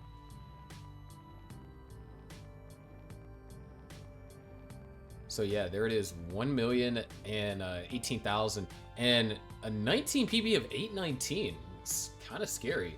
And winner of this goes to play Corion. Wait. Hold on. I don't have the bracket pulled up, but all right, get this. We're gonna jump ahead. The next two matches probably gonna be Green Tea versus Londom, and SQR versus Sight. And if Green Tea and SQR win, that means in a round 2 matchup, we could get Green Tea versus SQR for a round 2 matchup. Like, that's insane.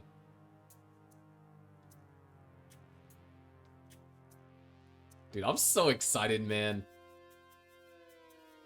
Wait, I think...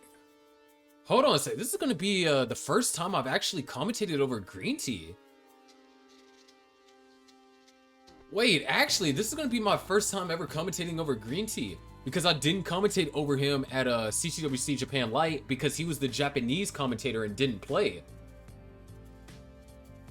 Dude, I get to commentate over Green Tea. This is amazing. This is so freaking fantastic. I'm so freaking hyped.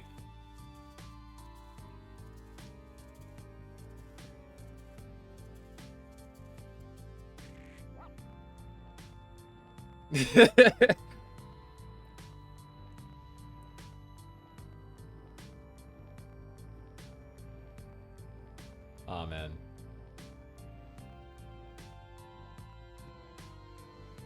All right, we got level 15 starts here. So, I know a lot of people on that are on like the YouTube platform, if you know, they do see this, which they probably will, because I do plan on down the road making some transformative content, like highlighting some of the stuff that these players do. Because I'm gonna be completely honest with you, as a person that, you know, that analyzes these games and, you know, really takes deep dives, I am greatly impressed by what I'm seeing, you know, certain players do, even if it's on lower speeds. To have enough acumen in order to execute on some of these placements, regardless of speed, is still demonstrating a level of Tetris skill. Because at the end of the day, speed, you can always learn how to play on the faster speeds.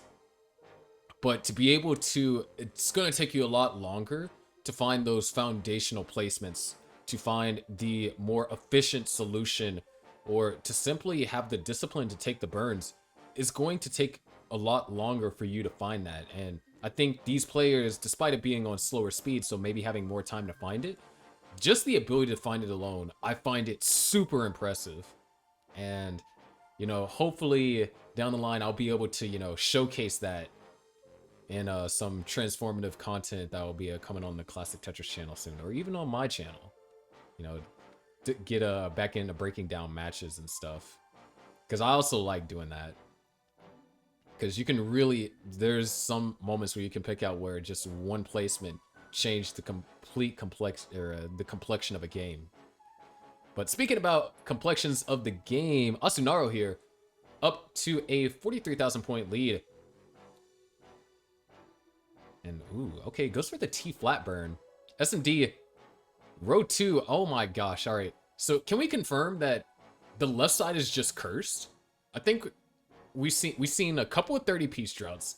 We've seen a 40, I think it was like a 45-piece drought that D-Zag kind of died to and allowed Hebomai to advance with a complete upset. I mean, that's a 5th seed versus 12th seed upset, so whoever plays on the left side, yeah, it's just cursed.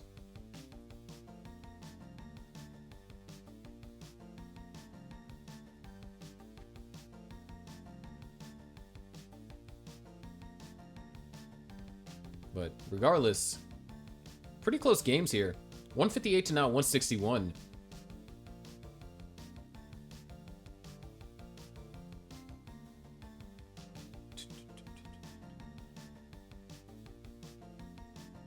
And it looks like we're getting a little bit of push down. That's another thing I like seeing with these players in particular, is just seeing the various styles. Because I mean, obviously you have, you know, your 3 play styles: dash, roll, tap, and such like that. But also you have the way that players stack and the style which they stack, and getting to really see how each player decides to kind of handle certain situations. It's so fascinating, especially when we talk about our players that have played earlier today. You know, even though they might have had lower PBs, like I don't care who you are, to be able to get within a Tetris or 2 Tetrises off your PB in a competitive setting, bro, that's freaking fantastic. I mean, there's people, you know, their first competitive games, it's just 3 early top outs.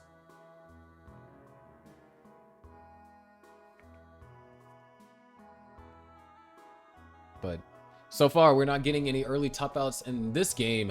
260 to 262. Asunaro with the advantage here, and is running into a drought.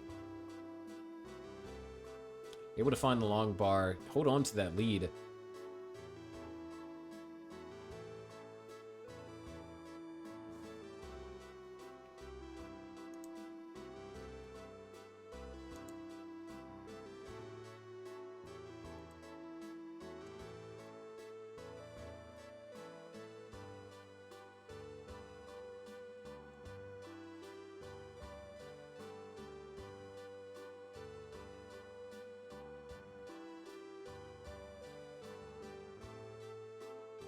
It was 320 to 321. We're about to hit the transition to level 18 speeds. And both of these players, I feel, are very comfortable on level 18. Or at least SMD definitely is with a max out. Asunaro haven't played for about 3 years. And, well, at least 3 years. Did play in 2020. So, I'm going to assume that is a bit more comfortable in 18 now. But really what's going to make the difference is level 19, and that's going to be kind of what we're going to see throughout majority of these early matches here. There is no Tetris for SMD.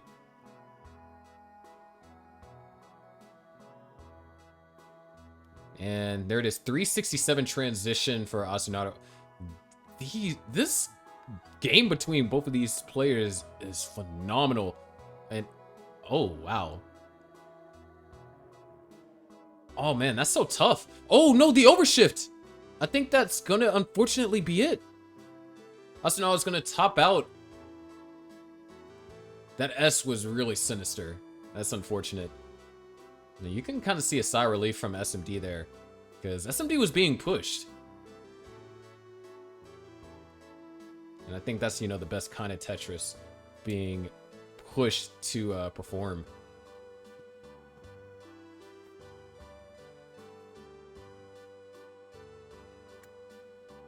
I mean, both players over 60% Tetris rate. 69 for Asunaro, 66 for SMD. Great play. And wow, already into game number 2.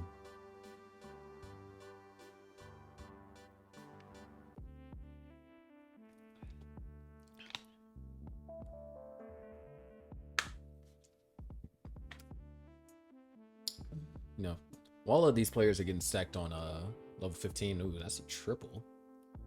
I think it's kind of funny how Suki impacted the bracket by having a stellar qual. I mean, we're talking about 3 maxes and the allotted qual time, which I believe was anywhere from 90 minutes to 2 hours. I don't remember exactly.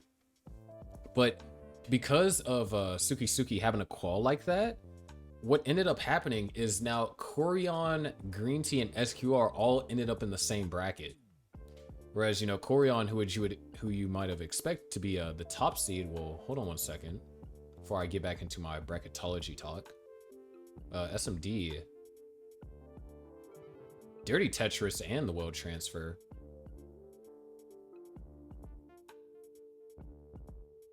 And looks like SMD should be fine. But, you know, Corion, player that many people would consider to be the player that would get a top qual, ended up getting 2nd seed. So now we'll potentially have a Corion versus Green Tea, and I believe that's the upper bracket semifinals. But right now, also, no, not sure if they know about the S-spin. It looks like there was an attempt, but this is now dangerous territory. Oh, beautiful down stacking. Eyepiece came a tad bit too late there.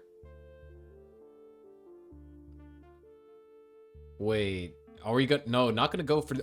Oh, just barely got it over. You can see it, the emotion on his face.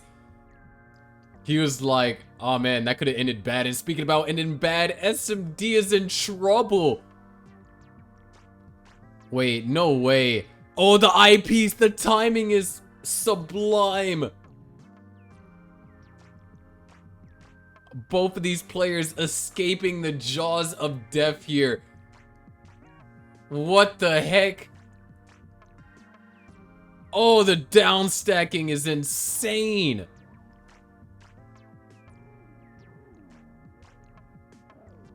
Dude. 90% of players top out there. What the heck?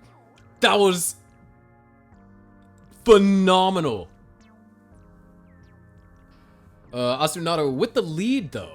143 to now 108. And both players are at identical line counts too. And unfortunately, SMD ran into a small drought. Ooh, I like it. There's the S. And SMD finds the burn too. Oh, SMD is going to continue to maintain this. This is row 3. So a little bit more on the uncomfortable side. Meanwhile, Asunato, 186 to 151. Oh, dude, the overhang. Bro, these... I guarantee you, as soon as these players get, understand how to play at level 19, dude, max outs are going to be flying everywhere. Because the efficiency with their stacking is so good. Like, I can't stress that enough. Like, the decisions that are being made by these players are so freaking efficient. Like, the fundamentals are so strong. And yeah, SMD gonna go for the Tetris here. Like, I can guarantee you, when the week that I played 15 and even majority of my early 18 career, I wasn't going for that overhang that Asunaro went for. Heck, I didn't even know that overhang conceptually existed.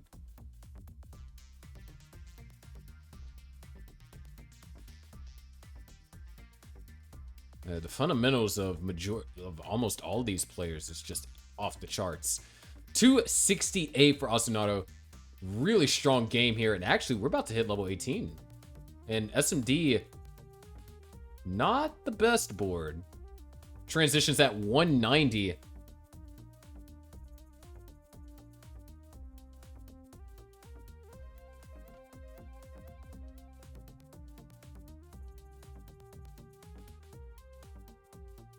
I'm not sure, Yobi. You might have to see if you can ask Green Tea about that. Because this is just being directly restreamed. And Asunaro, oh no! Can't get anything. Wait, hold on. There could be some salvage here. Oh wait, that eyepiece. Oh man. Not much Asunaro can do. He's gonna top it at 294. So SMD has a chase down. Wait, no shot. Goes for the dirty Cinderwell here? Oh no. That could have been, wait. That could have been way too aggro. We're going to a decider. A complete suffer game from SMD. Just a little bit too aggro there at the last second.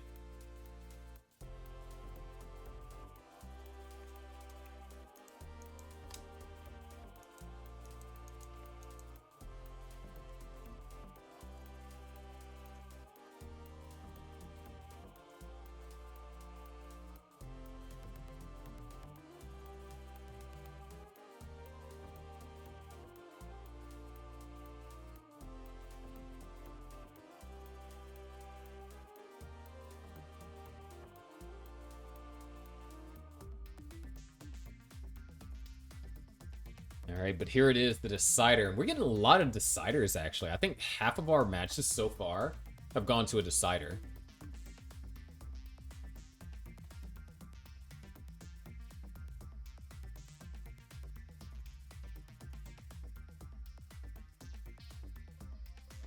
So, can we see another upset today? I think so far we've seen one upset. No, yeah, one upset, which was a D-Zag versus Hebomai. Yo, Anonymous Gifter, thank you for the Twitch sub. Oh, you gave Twitch a sub. Well, thanks for giving Twitch a sub. And ooh, SMD, actually, a couple good pieces. Oh, that's tricky. Even if you were to go for the S-spin there, I'm not entirely sure if that is the best solution for that. Oh, row 3 again? This time it's a bit more of a cleaner row 3. But this was the exact way that Asunaro was able to build just such a cushion leading to a top out, an earlier top out. It's just SMD going for this row 3 Tetris. You do give yourself 2 less rows to work with, and that can make a huge difference. Ooh, what does Asunaro do here? Oh! Doesn't even go for the tuck. That's actually really clever. I feel like majority of players would actually decide to, you know, try and tuck it at least once.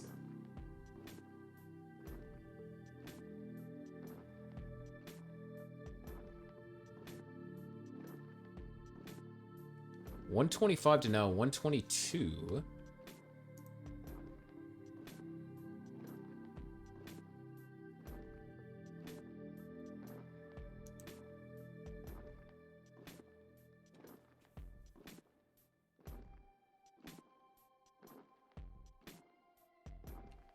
Ooh, that's tricky. Eyepiece dependency in column 3. Oh, okay. Actually, I like that. Not gonna. Oh man, 20-piece drought. Oh, the adjustment, nicely done. There's a dirty Tetris. Just in need of the J. Gonna take a double first.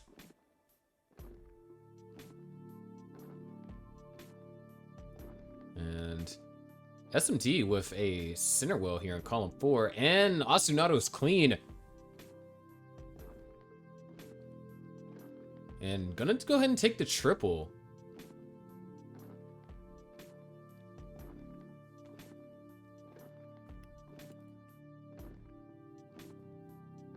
Another Tetris for SMD. And a Tetris for Asunaro as well.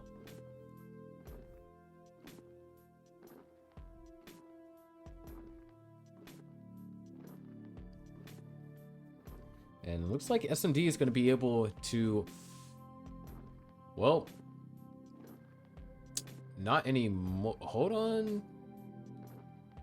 No, it is set up.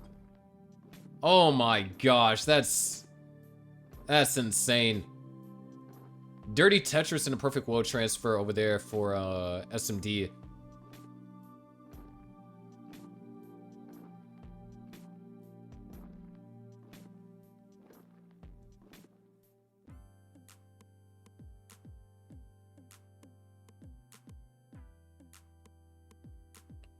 We're getting close to level 18 transition.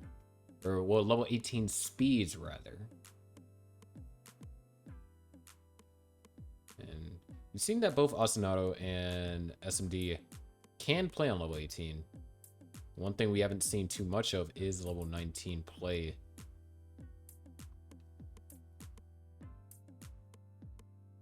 And, wow, Tetris and a world transfer as well.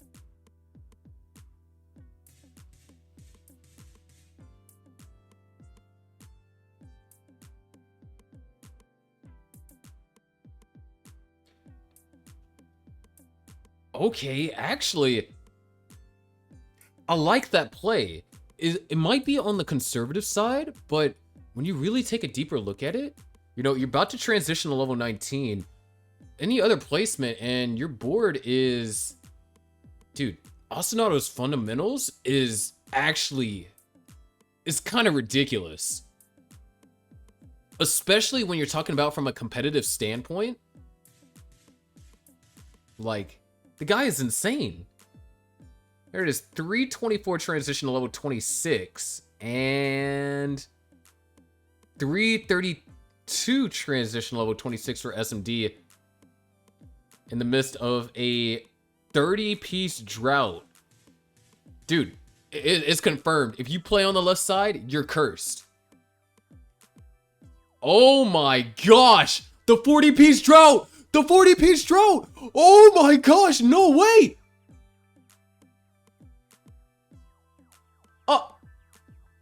Ostinato! A couple more thousand points, and we're gonna have a second upset! And there it is! A second upset for today!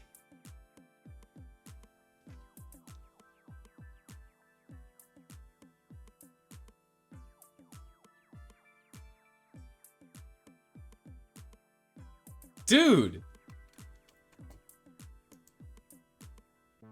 Bro, what the heck? What are you supposed to do? Oh my gosh. Oh, dude. That's tough. That's so freaking tough. I mean, a 40-piece drought. Like...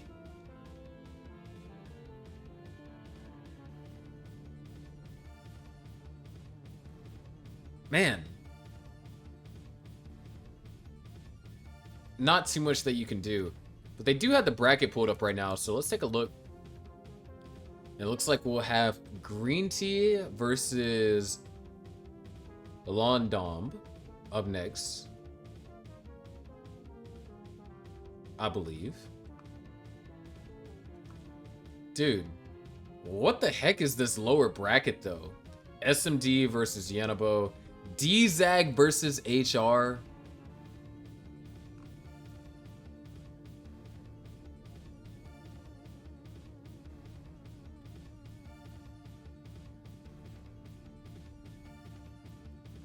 You know?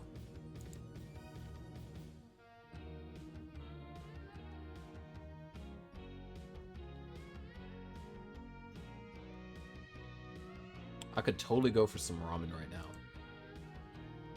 I do not have any ramen though, so I'm kind of sad.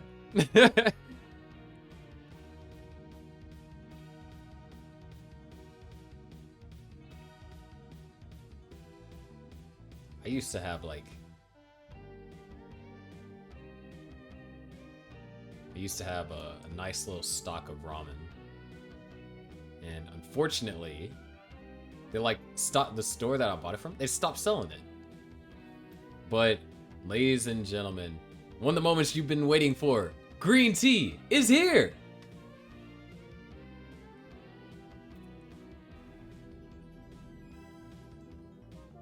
And dude, I believe recently almost got a 1.2 CTWC 2018-19 and 2021 participant. I mean, third place in 2018. Sheesh. 7th in 2019.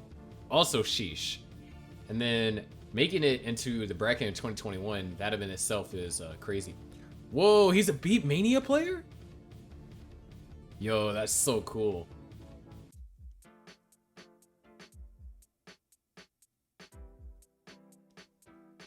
Oh, that is true.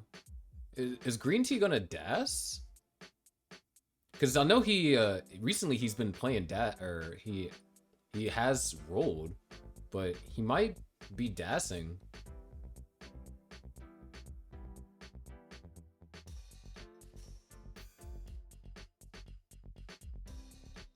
I didn't get a chance to see his hand, and the player profiles are on the screen.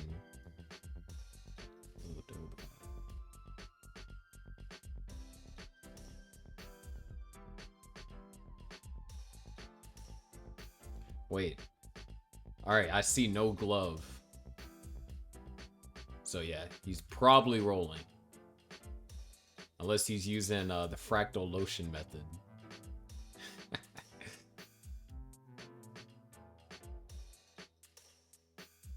What? Guys, Green Tea versus Londom. And it's like Green Tea's ready to go. I want that shirt, man.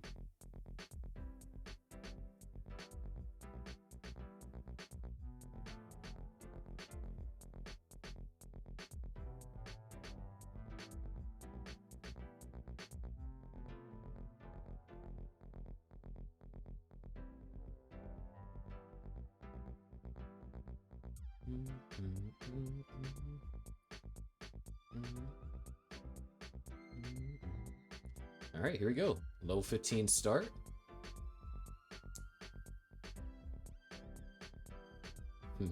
Green Tea pushing down though. I mean, obviously it's low 15, but you know, you don't think of Green Tea as much of a push down player.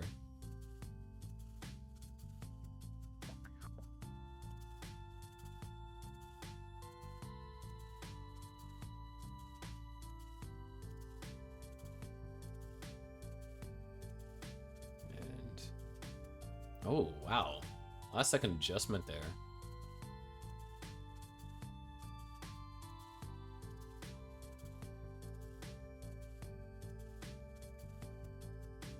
And both players playing the opener really well. Green Tea having to take the first burn line, or take his first burn line, rather. Probably going to be taking another one soon. Yeah, there it is.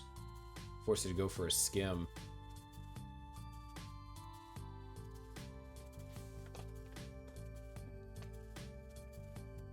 There it is. Tetris for Green Tea, 97. Oh, decided to take a double. Didn't really have anywhere good to place that O.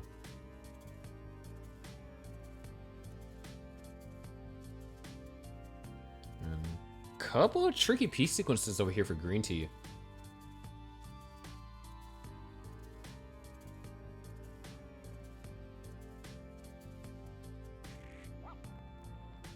There's a couple of Tetrises on the board. Now we do got to keep in mind, Green Tea is pushing down and Londom is not. So Londom actually the one that's being more efficient than Green Tea currently. Now, of course, we'll have to see how long that holds up for. But seems like everyone that has played on level 15 today is really strong at it.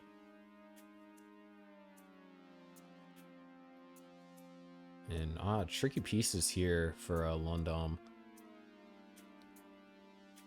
Not really too much that could have been done. Eyepiece would be ideal here. No eyepiece yet. Still looking for one. There it is. And yeah, this is where Green Tea able to take advantage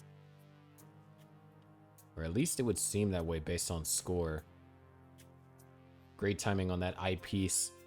221 now, 180.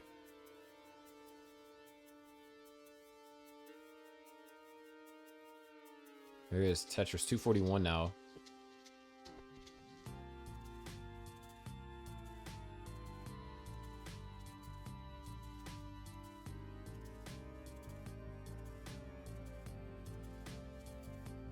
Nice tuck, gets executed very well. On 2 hours and 2 hours strong.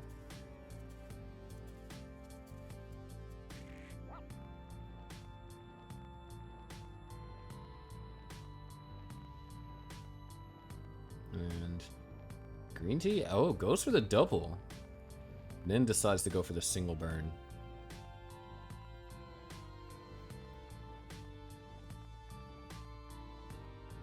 And actually, Londom can have the advantage here. Once again, green tea starting to pull away in lines. But one thing is, we don't know Londom's PB, or at least I didn't see it on the player cards.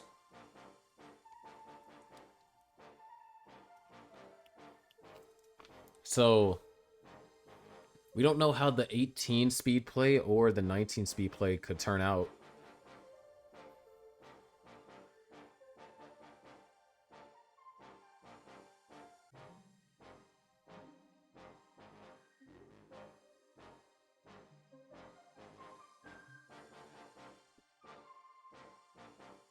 But 351 transition to level 16 over here for green tea. Londom has a long way to go. We're talking about 19 lines. 5 Tetrises could be scored. Realistically, let's say you can get 3 or 4.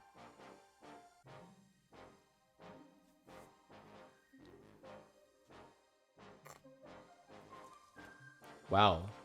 I mean, said you could get 3 or 4, but RNG was a bit stingy over there. And tough pieces over here for green tea.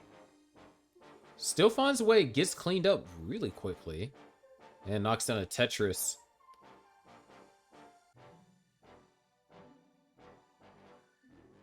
Londom, on the other hand, soon will be transitioning level 18 speeds. And we'll see if this kind of stacking on level 15 can carry over in some capacity to level 18. As one more burn line will send us to the level 16/18 speeds transition. And ooh, couple of pieces. Little last second decision to flip that eyepiece there. And okay, nice. Green tea transition to level 19, 486. 100,000 point lead currently. And well, I'm just gonna bring the stack down.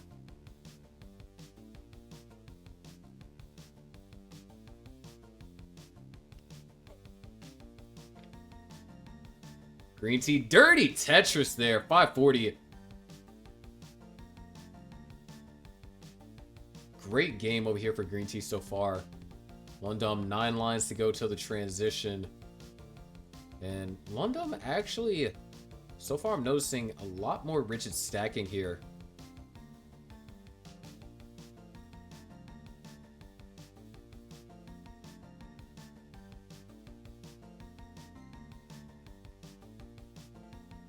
Green tea holding out for the right pieces. And there it is, Tetris 452 transition for Londom. This is some great play from both players. Green tea, of course, you know, we come to expect that. But Londom, player that at least I'm not familiar with. And majority of people that are watching here in English, the English casting. Of course, you want to hear the Japanese casting, go over to ClassicTetris 3. But, I mean, Londom's making a great first impression. Another Tetris for green tea. And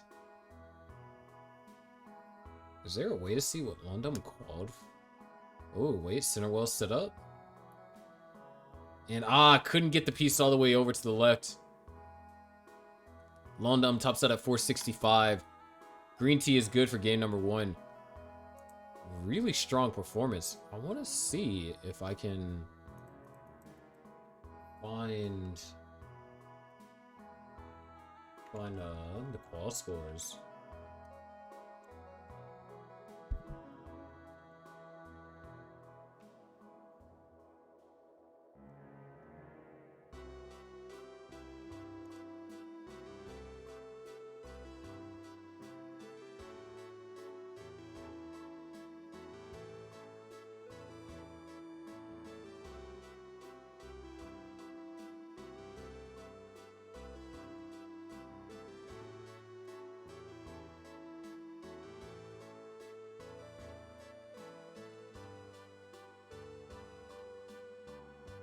All right, but we have another level 15 start here. Green Tea has already taken the first game.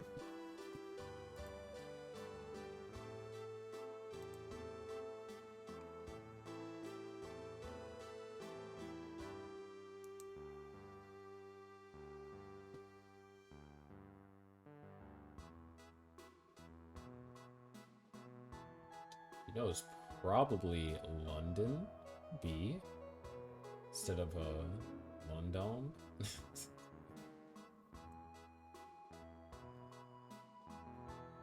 But oh man, I can't find oh, wait, London actually just beat their qual score in that previous game. London qualled with a 437.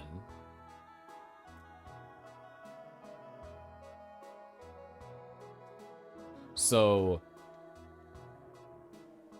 that's a strong performance if you're beating your qual score.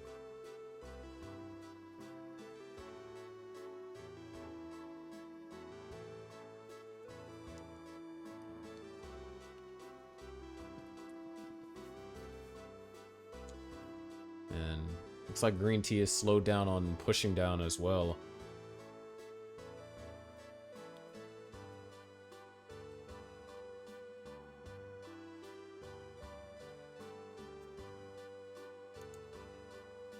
Green Tea does have the lead, and alright, dude, 29 piece drought. The left side's just curse. Like, actually, it's just curse.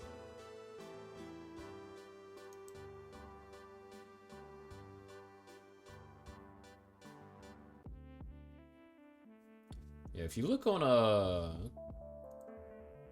while these players are playing, if you look on Waku Tet on Twitter, they actually have a photo of like the kind of area that they're playing in.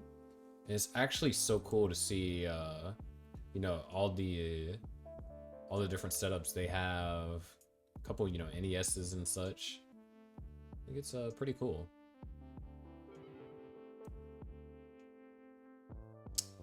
Anyways, 145 over here for London B. Green Tea 256, 85% Tetris rate, and you know, on 18 that would be stellar, but on 15. It's still great. You're just not going to get as many points as you would on 18 for obvious reasons.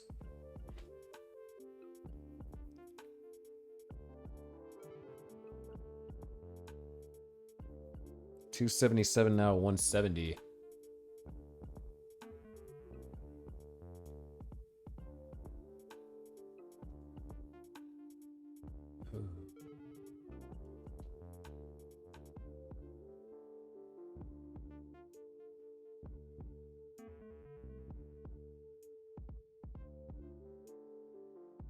Clean play so far. Green Tea actually going to set up for, yeah, it's going for this.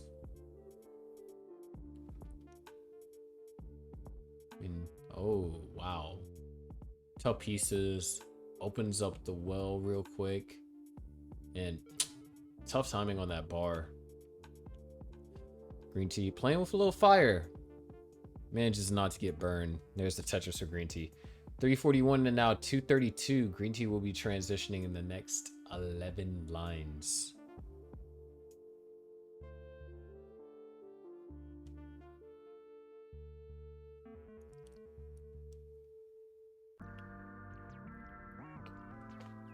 There is Tetris for green tea. London B down by 140,000. But is also 20 lines behind.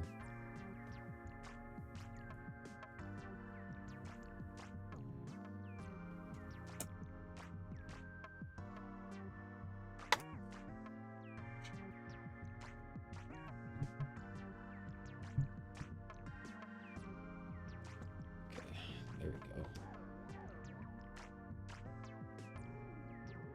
Green tea gonna transition probably somewhere just south of 400K. And it's just continuing to put on pressure. London B, 2 Tetrises possible. There's 1. Excuse me. And there's the second. 321 transition. I think Suki might be rolling.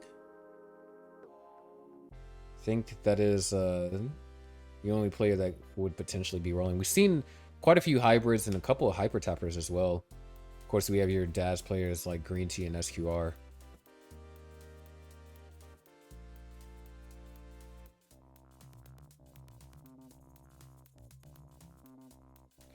$542 now. After this, I'm going to use...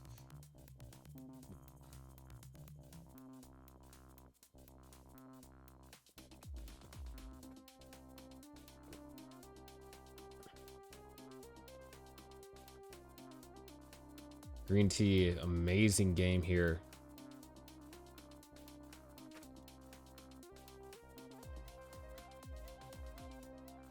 Hold on.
Thank you all for being patient. Sorry about that. But SQR versus Sight. I was looking on my phone and saw that Sight has 800k PB. SQR of course has a couple of max outs. We are playing level 18, so it's going to be real interesting as soon as we get to level 19. And we can see what both of these players are going to be capable of. And they set the foundation of what could potentially happen for the game. Oh my gosh, that's the second Vits today. Set up over there by SQR. But the foundation of this particular game is going to be set here on level 15.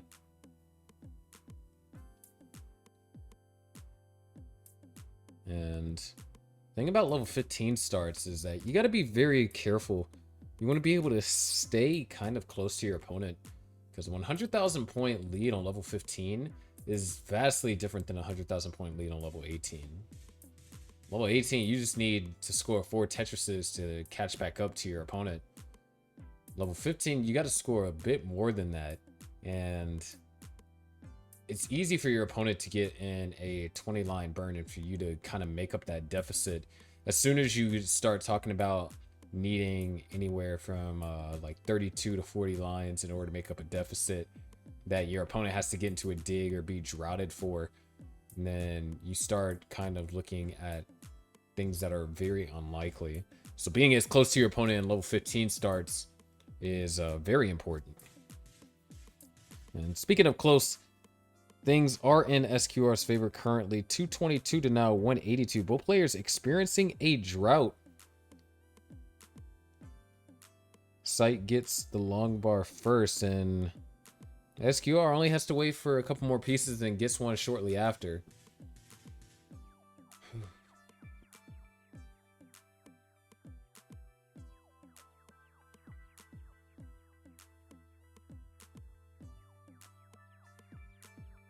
And I believe this is our last round 1 matchup of the upper bracket.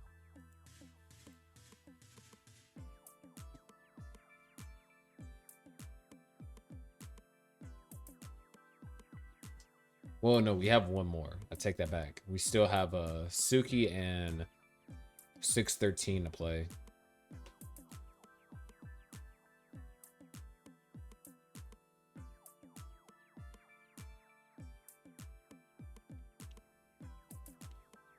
But SQR knocks down a Tetris, and this is going to be the first time in a while. It's kind of similar situation to Corian and Green Tea. First time in a long while of SQR playing in a competitive match. And last year, I believe, if I'm remembering, or not last year, in 2020, if I'm remembering correctly, SQR was the CTWC 2020 or Japan 2020 Light runner-up. Lost to Corian, if I'm remembering correctly.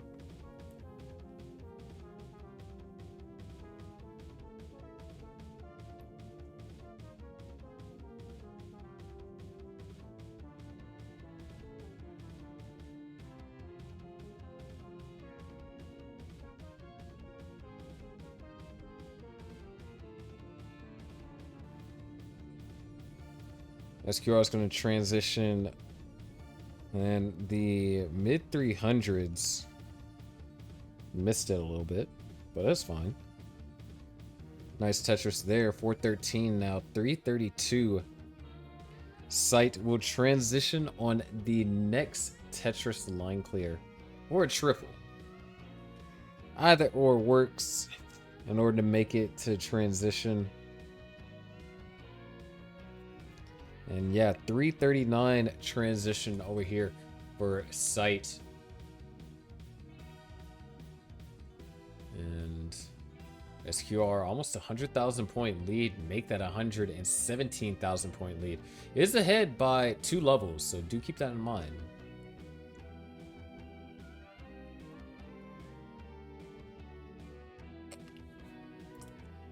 And oh, misdrop from SQR. And wait, 4 lines away from transition. That's dangerous. There's the long bar. All Alright, good burns. Throwing ideal pieces over to the left. Oh, what a cleanup by SQR. Incredibly efficient. Unfortunately, these pieces are not ideal for a dash player. SQR tops it at 492. So Sight needs 493. It's not a easy task, but a doable one. Especially with Snipe's current level, or current PB rather. It's possible, but hold on. This could get uncomfortable real fast. Oh, nice adjustment. 92,000. No. The left side needs some help. Oh no, the hangs. SQR takes game number 1. Just want to double check since I kind of repositioned things after an argument. You guys can still hear me, correct?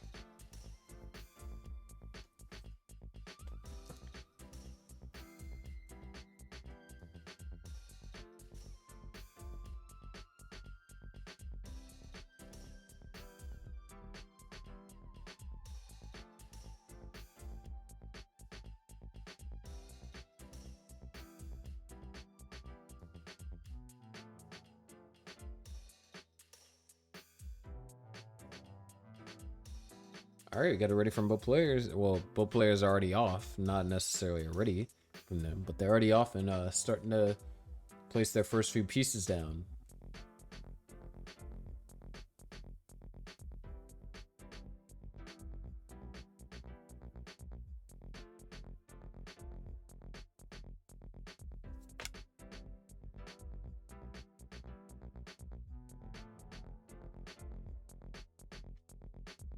Oh man. Alright, players knock down their first couple of Tetrises.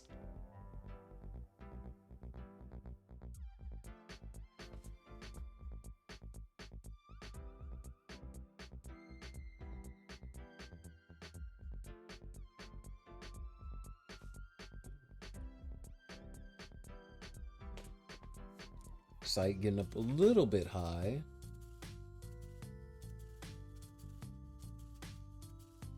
And oh, perfect pieces. Long bar comes. Tetris is scored. And another one is scored as well.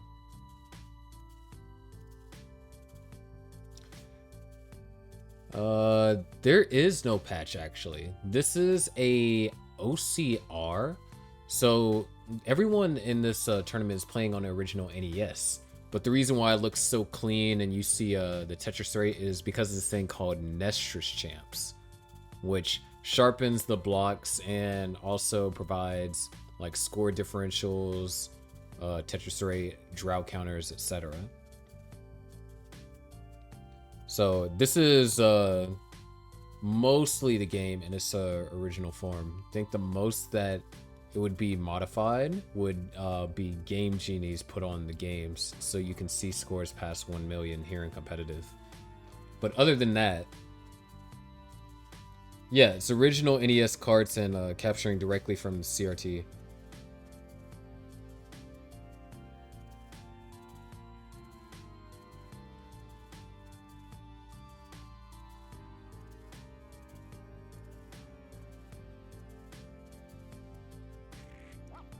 They're probably using a Game Genie for scores above a max. 167 for SQR, 127 for Sight.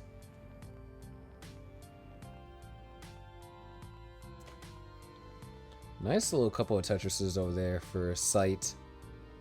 And another Vits from SQR.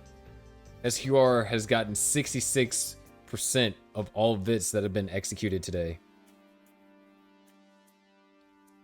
One of the very first Vits came. Oh my gosh. Okay, SQR.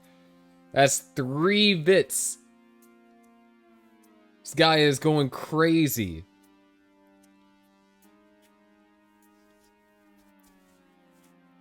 Waiting on the long bar. Ooh.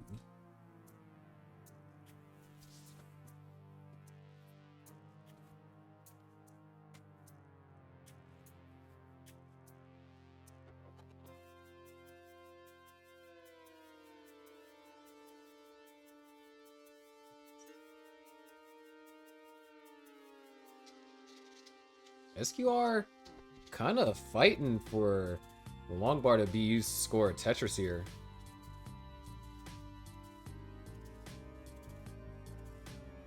Dang, where's the long bar? Oh no. And there it is. How many rounds are being played today? I have no idea. But according to the timetable I was sent by Green Tea, the matches today aren't supposed to end until 9 p.m. local time, which is 7 a.m. my time, so about 2 more hours. Unless they are gonna also be a little bit longer. Oh, that's kind of hurt. Ooh. Oh, SQR is actually in a little bit of danger. No longer has the lead. And kind of felt like got punished for going for those Vits.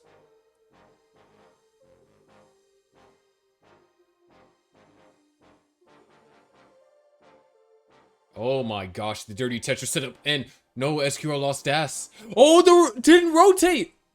Side is good. We're going to another decider.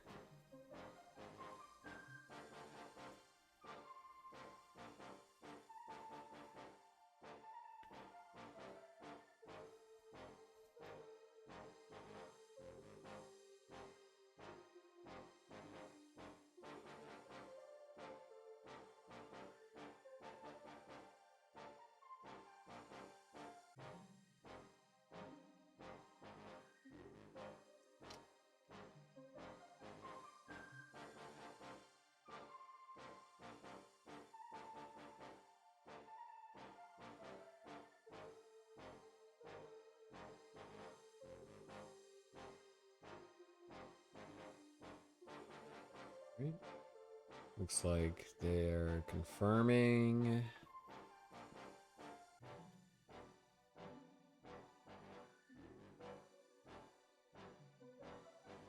And there it is.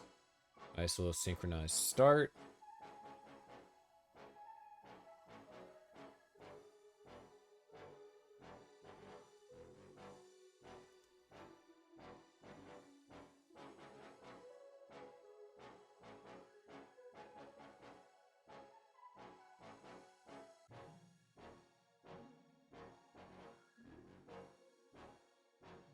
Oh, this is not a good opener for SQR.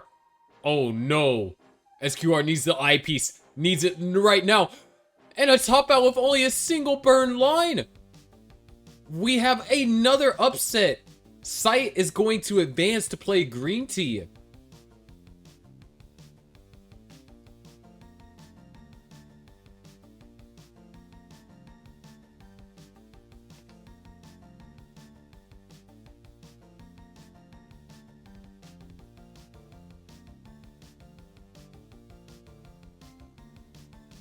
Tough piece sequence, and it felt like a drought was forming for SQR as well.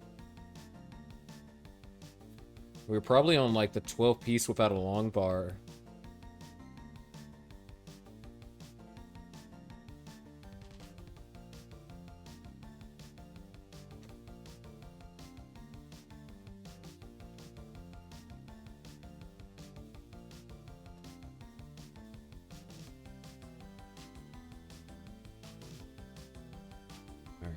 I think they are working on getting a couple of things squared away. Oh, is ClassicTetris 2 done streaming? I guess it is. Is it? Or is the stream just down?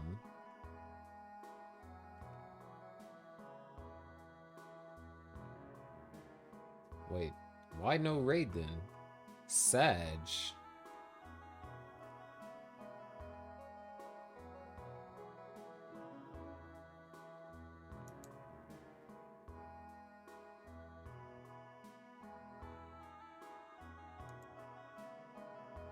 Alright, let's see.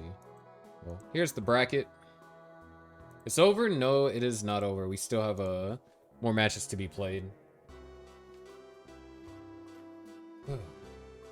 That's what your bracket looks like.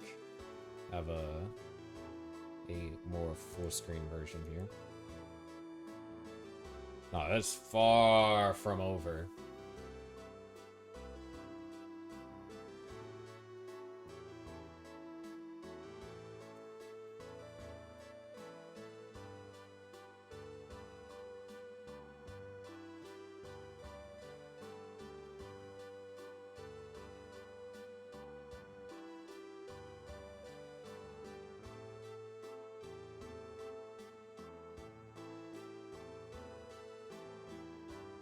Could have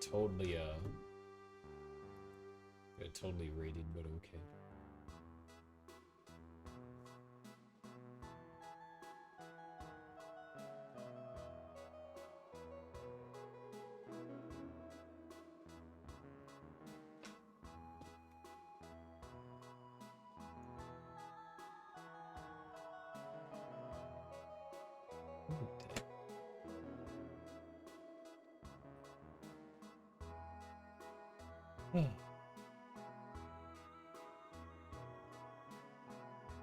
Almost 3 hours in, and it is 5:20 a.m.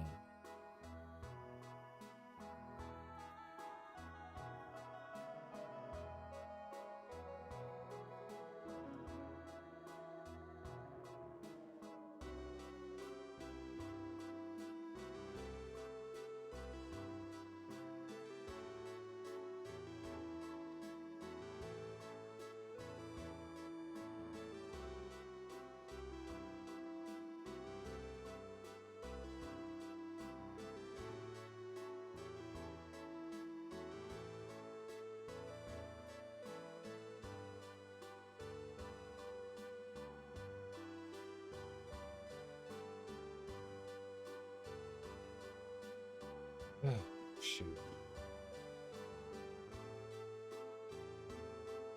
I felt so bad. My stomach got into an argument with me during such a hype match. Or a hype game, rather.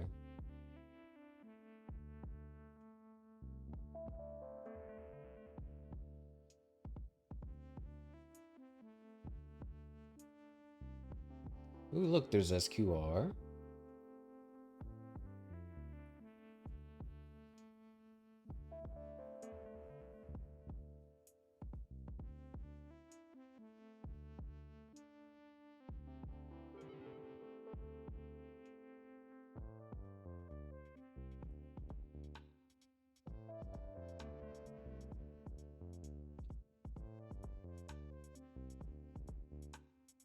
My names still have to be adjusted.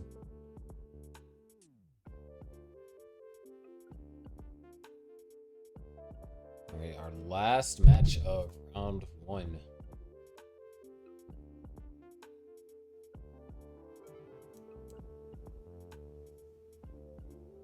We have... Oh! Suki is hyper tapping in this tournament. That's interesting.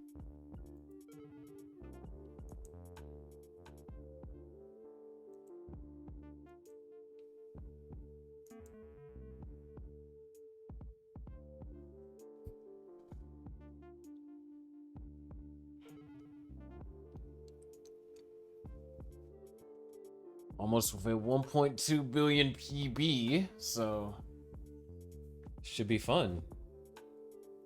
Right, Vince? I've been saying, like, throughout the streams, like, I want one of those shirts.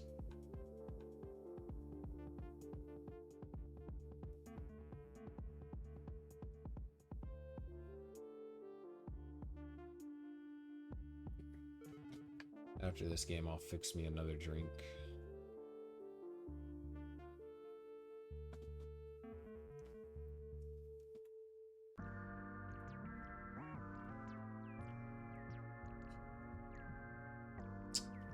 I'll go with a berry flavor this time. One with cranberry lemonade. That was pretty good.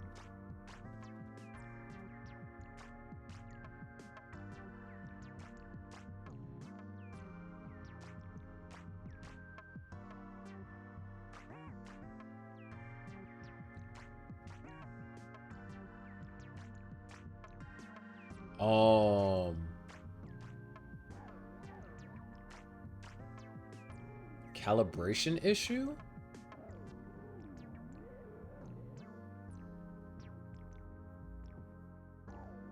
Yeah, it's a calibration issue. Yeah. Yeah, NES Champs occasionally has these small little hiccups, but this is level 18 for both players.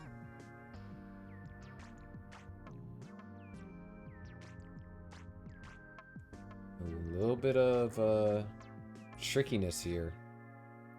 613 doing a fantastic job surviving, actually.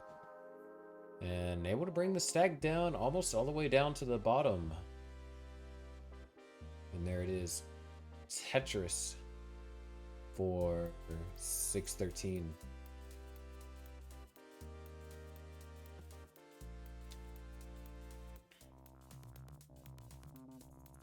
And Suki can't find the long bar. 35-piece drought. There's the long bar. And yeah, it is low 18 for whatever reason.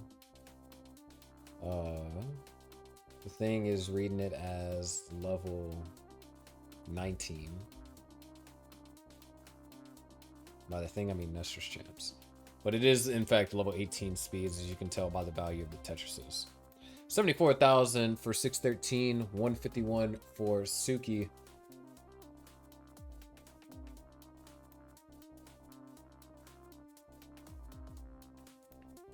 Yeah, I definitely gotta make myself another drink after this game.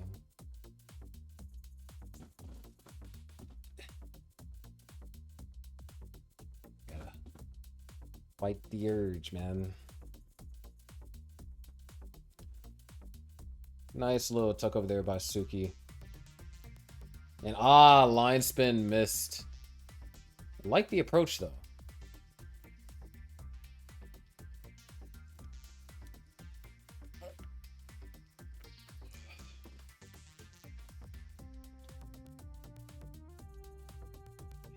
Heck. And oh, decided not to go for the center wall over there for 613.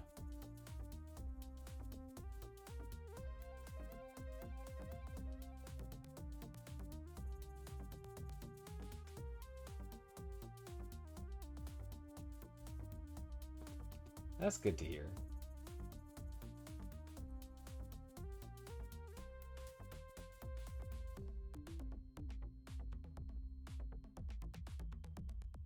Shoot, I'm trying my best.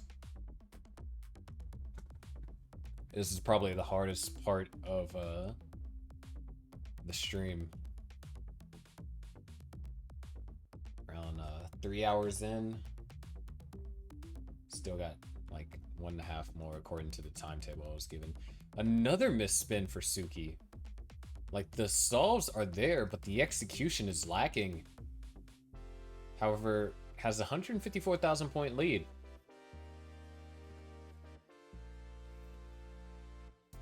$613 just was spent a lot of time trying to get the stack under control. And ooh, Suki playing a tiny bit with fire. Deciding to take burns to avoid getting burned.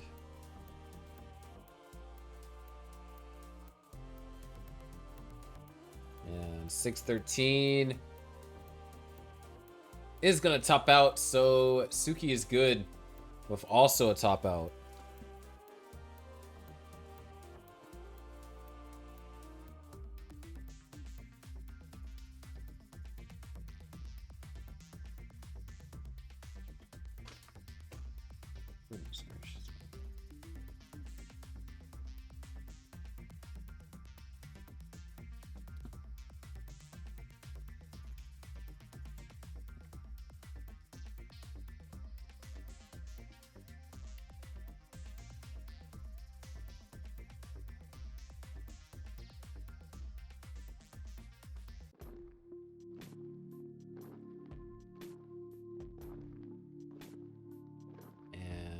Level 9 is to start this time.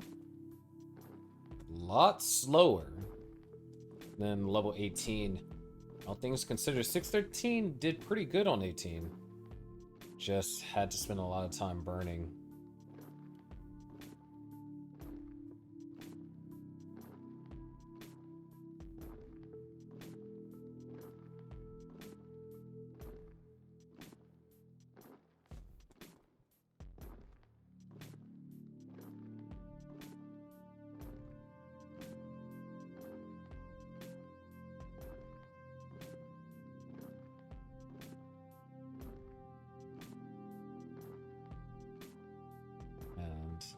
Level 9, it does have a lot of scoring potential, but Tetrises are only worth 12,000.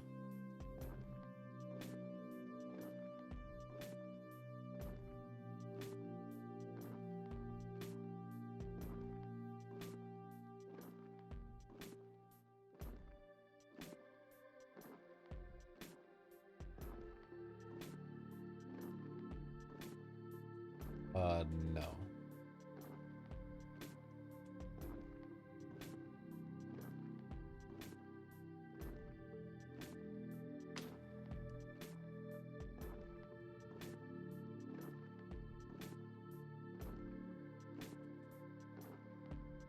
And so far 613 with the lead.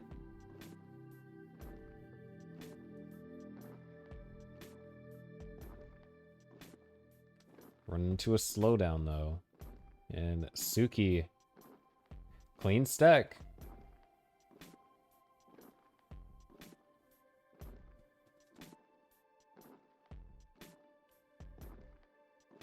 There's Tetris for Suki.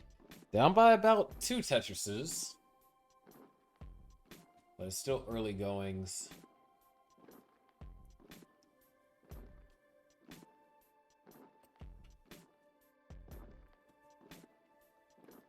$79,93,000. 1 Tetris is being separated.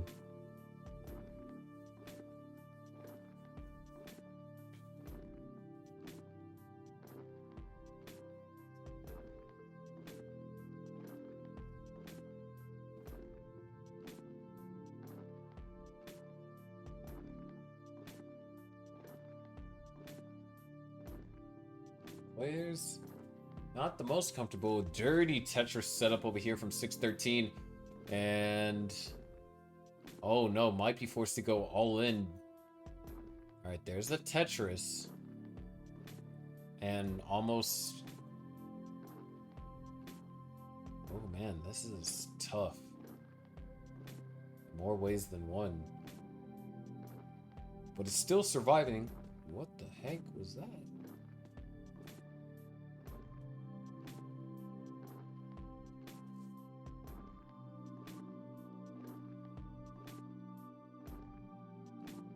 Suki has officially taken the lead.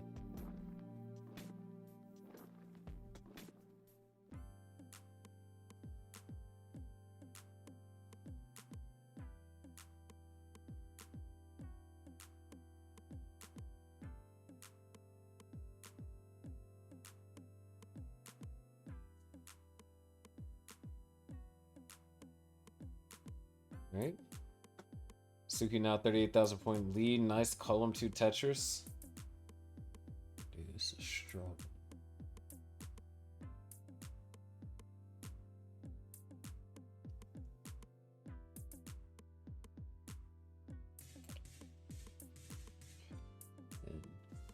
Oh my gosh.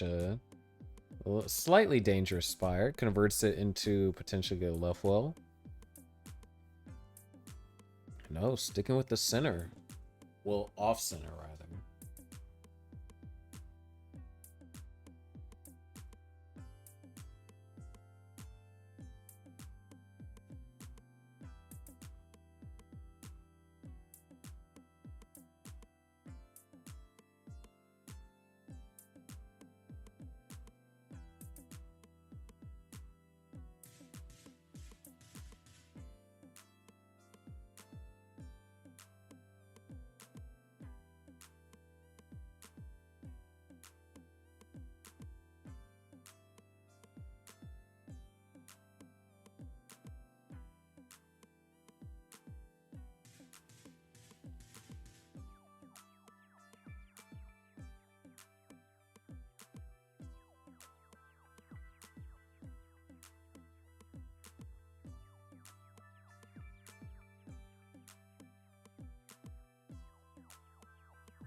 Level 10 has been reached.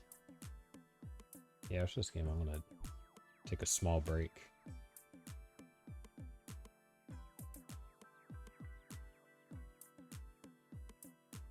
And oh no, small misdrop. Tetris is scored.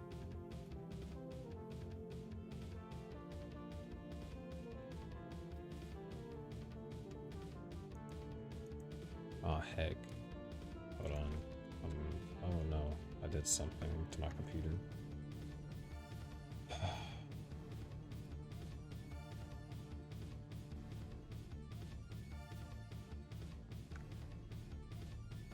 Okay, there we go.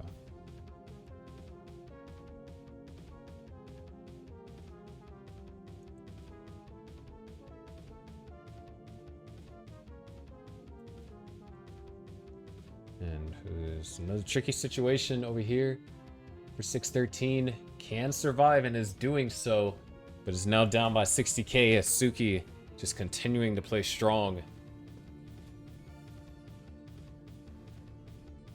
And ooh, 613 cutting it close there.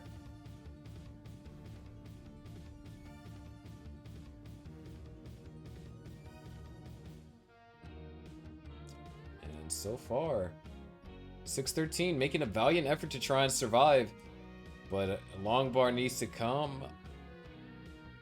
Okay. Still needs a long bar. Yeah, and that looks like... And unfortunately, it's going to be GG as Suki advances to the next round to play at Kiwi. I'll go ahead and put them here. I'll be back in like 10-ish minutes. 10, 15-ish minutes. So I'm going to take a quick break.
Okay.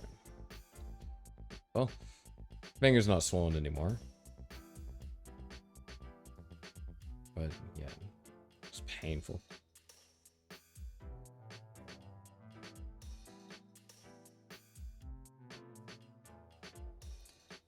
Anyways, right now both of these players, if I'm not mistaken, they're in the lower bracket.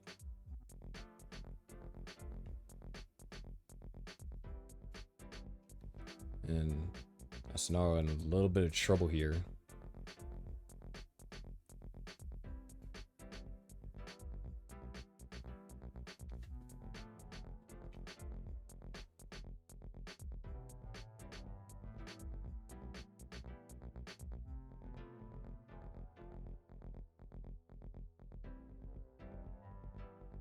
Almost out of it though.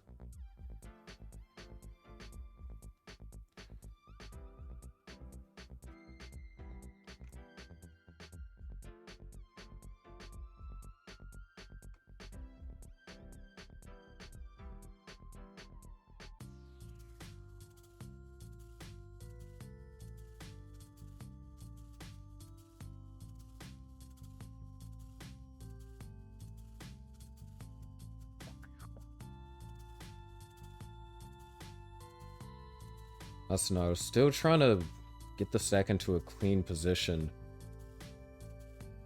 A couple of pieces like that would help. An LRJ is wanted. And ooh, didn't adjust. Misdrop is going to complicate things drastically.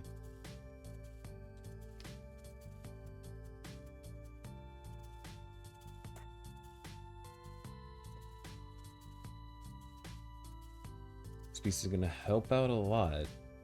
Still going to be looking for now a J and an I piece. There's the J and the I piece.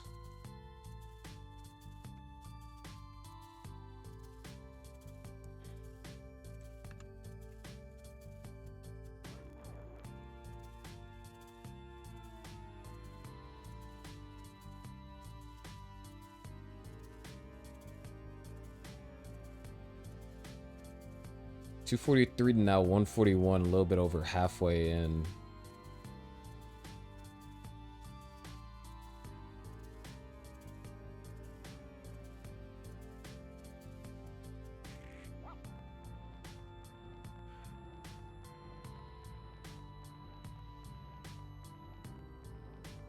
Just one Tetris for Asunaro. Down by 83,000, so still has a bit of ways to go. But not impossible.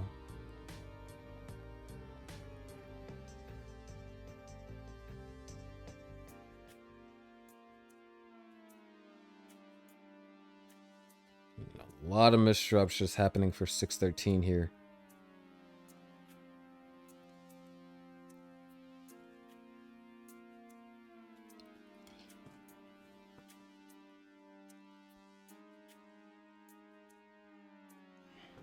And oh no, couple hangs right on top of each other.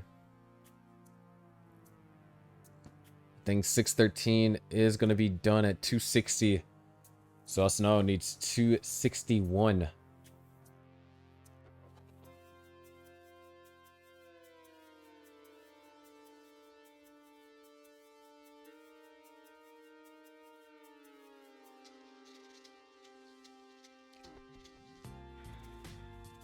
About 2 Tetris is good enough here.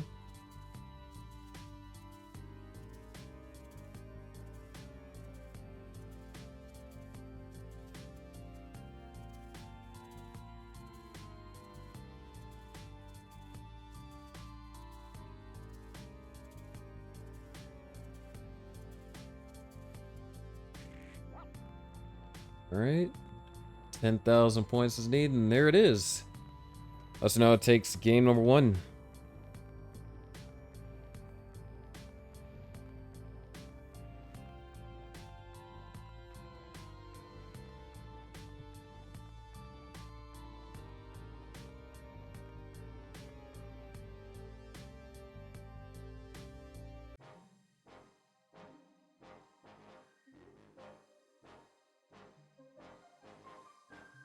Get a level 9 star here.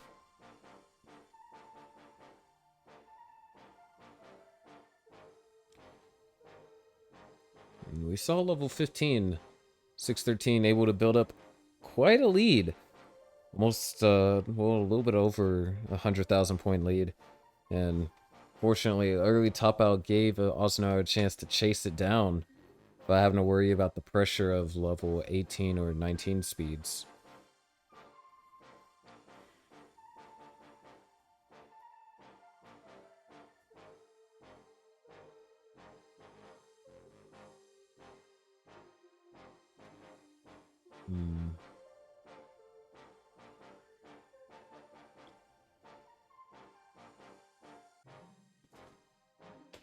Just gonna give me some water. 48 to 24. A little bit of a tricky opener over here for 613.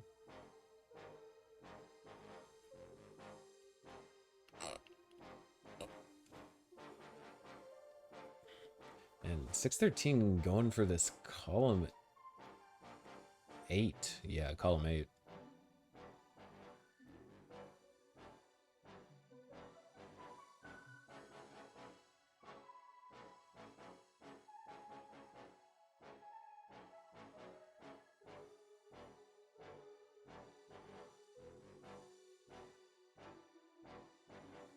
All right, 96,000 to 50,000. Make that 62,000.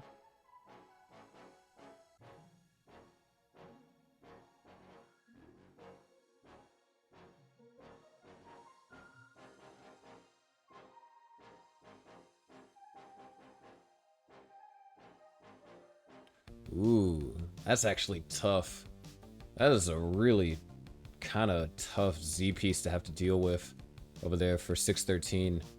And oh man, oh, Sonaro playing a little bit with fire there. 613 able to skate by.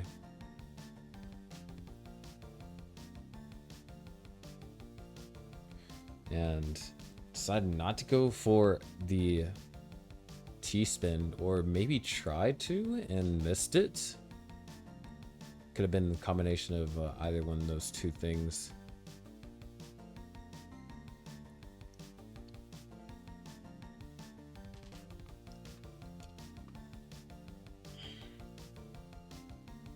$140 now, $932. A little bit over the halfway mark over here for 613. And he's building up a big lead once again. Almost 6 Tetrises in the lead in terms of just overall score. There's another Tetris for 613.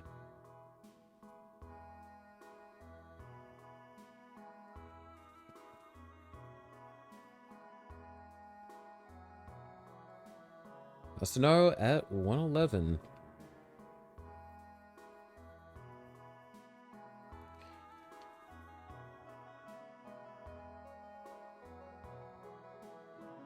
Bit unconventional, dirty Tetris setup, and 613 is going to score it.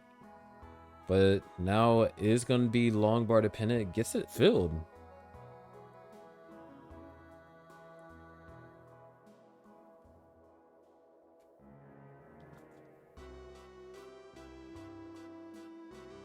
And, oh. Good timing on that long bar over there for 613. 205 to now 121.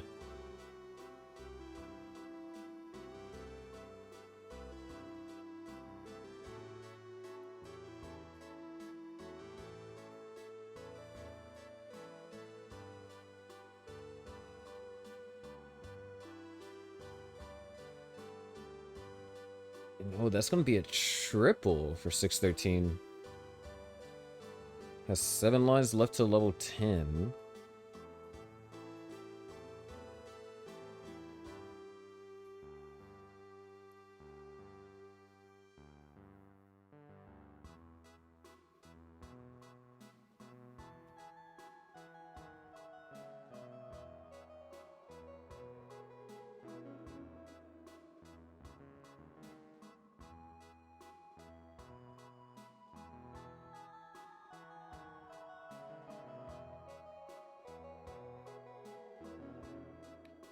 Right, there it is, level 10. And oh no, the early tuck. 247 now. And wait, actually solving this is kind of difficult. Oh man. This is in the lower bracket too, so Asanara loses this, I believe they will be knocked out the tournament. Or not Asanara, well, if either player loses this match, they'll be knocked out of the tournament. But more specifically, if 613 loses this game, they'll be knocked out. And Asanara, oh wait, if a long bar comes, maybe, no. Looks like we're gonna go to a decider. Tough games for both.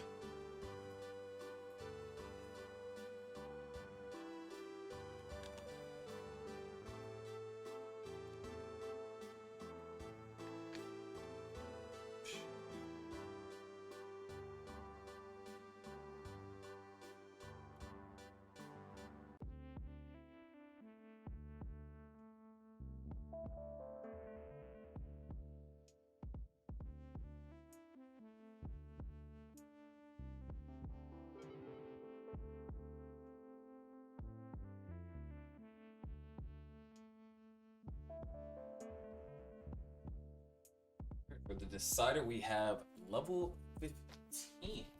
Start here.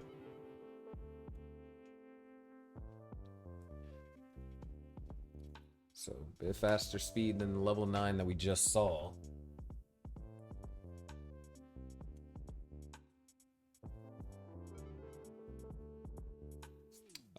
Music isn't from Tetris Effect Connected. It's from the 2019 CTWC soundtrack.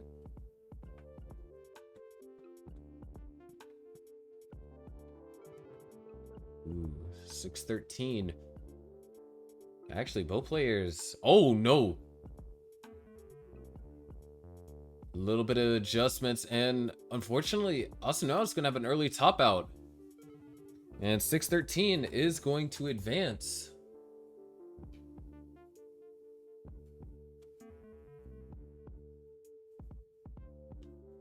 Let's see.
There's the bracket.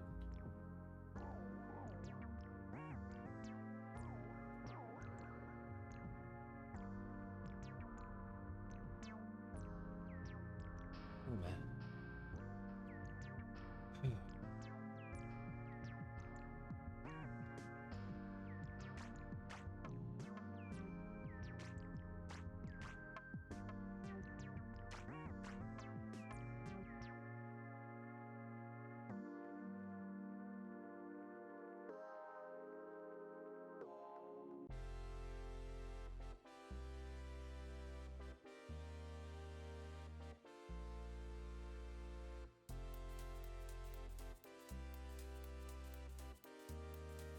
Yeah. It's definitely possible to see Corian and Green Tea face each other.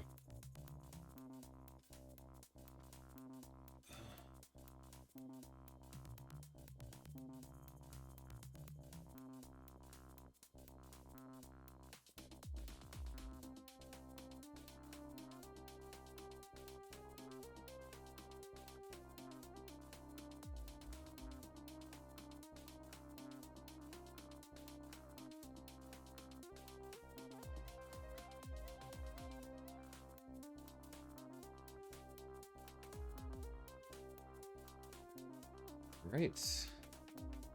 So then this match is going to be between Yanabo and SMD.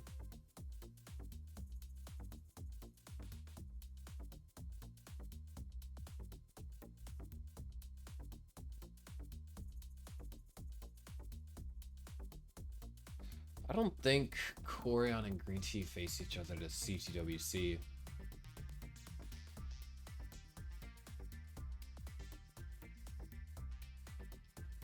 Yeah, if my memory serves me correctly, I don't think they have. And dang, they're already jumping straight into level 18.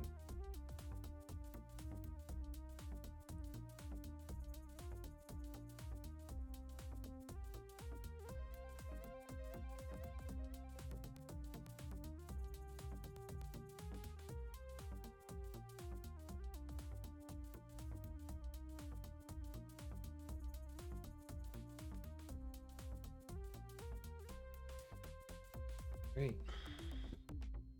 So start things off. SMD has gotten a couple Tetrises on the board.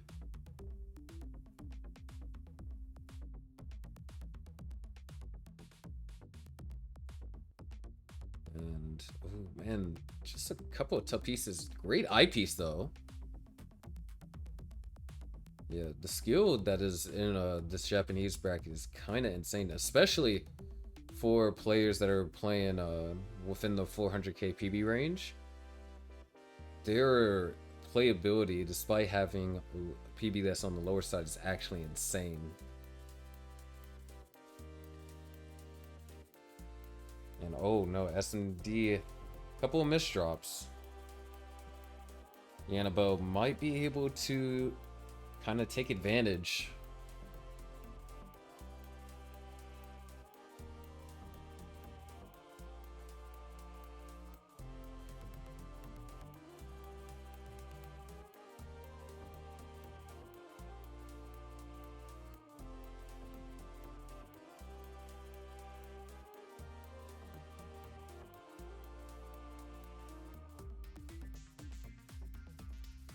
'97 and '94.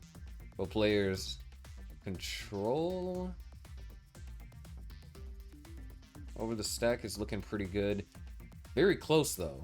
And S&D operating in a center wall here. It's gonna knock down a Tetris, take the lead.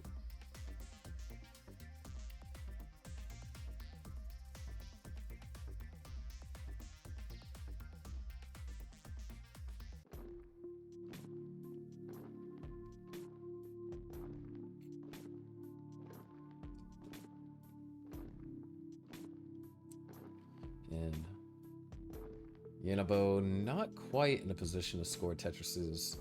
If the eyepiece does come, that's going to be a triple at best. And unfortunately, that was the at best, because now we're kind of getting into the at worst. Tricky pieces to survive. And Yanabo's going to top it at 112, so SMD is good for game number 1.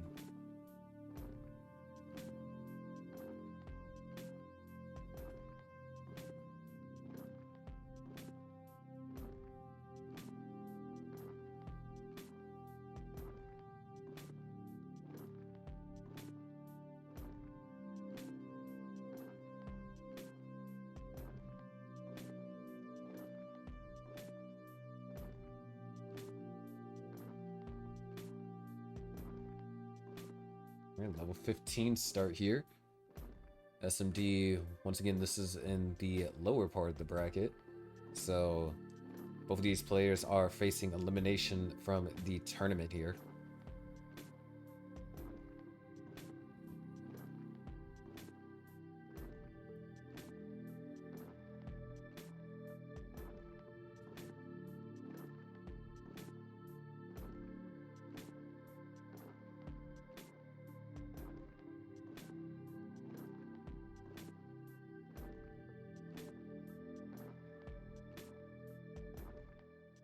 Tetris for SMD. A Up to around a 1 Tetris lead, a little bit less. Yanabo getting Tetris ready here.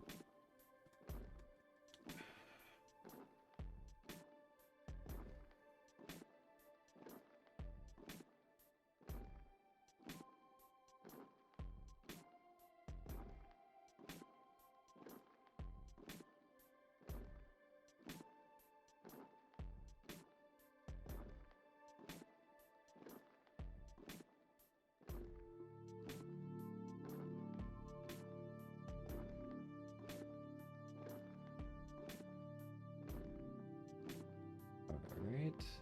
66k for Yanabo.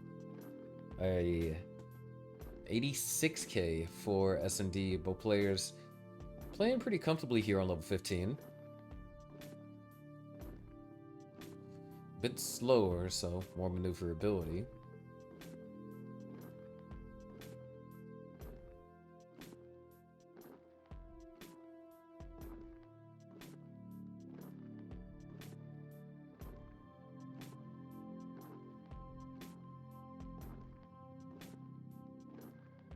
There's Tetris for SMD and or no, that's not Tetris for SMD.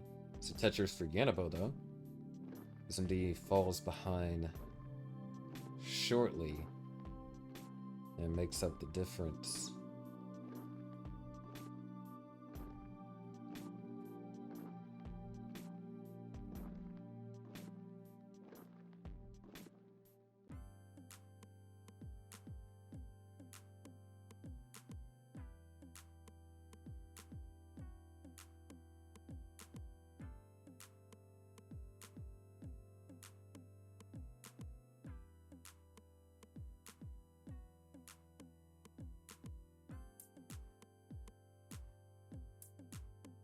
$187 now, 202. Yanabo with the lead currently. A little bit over halfway here on 15.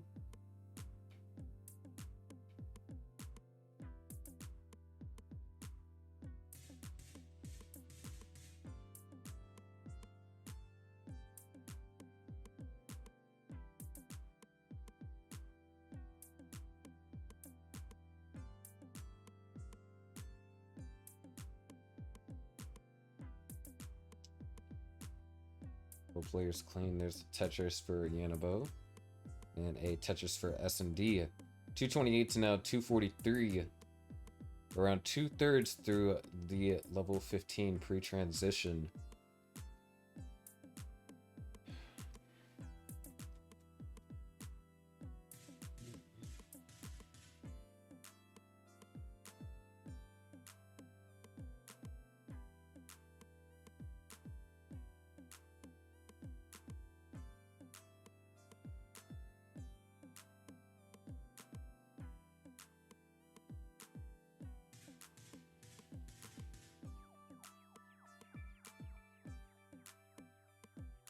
And ooh, Yanabo. Couple of tricky pieces. Great timing on that eyepiece though. Nice flat burn. Well is open.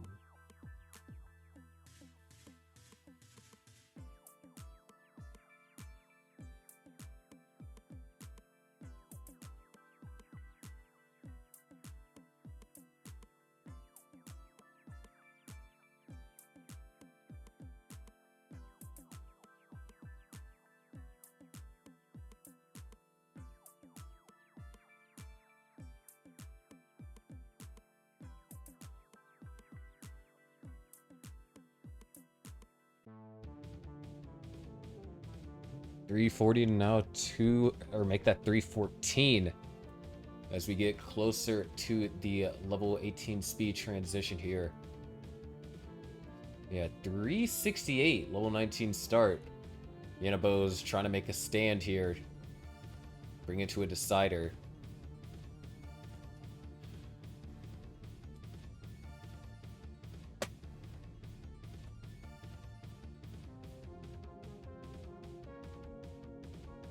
SMD transitions at 319, but not a comfortable stack.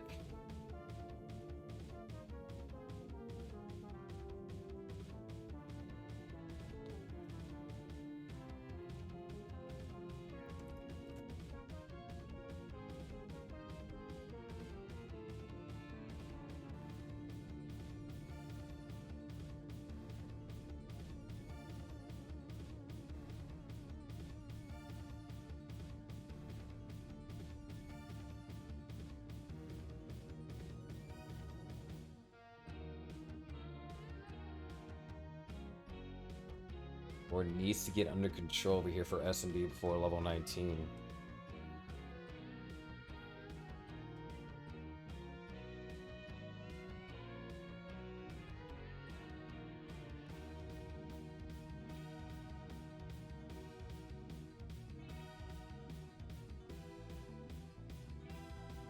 There's level 19 transition on the left for Yanabo. And SMD transitions almost 100,000 points behind. Yanabo missing the spin. Can't get the eyepiece over. Another pretty good performance for Yanabo. Now the question is, can SMD complete the chase down? Needs 80,000 points. That's 4 Tetrises at this point. Or could line out a substantial amount. No, these pieces aren't ideal.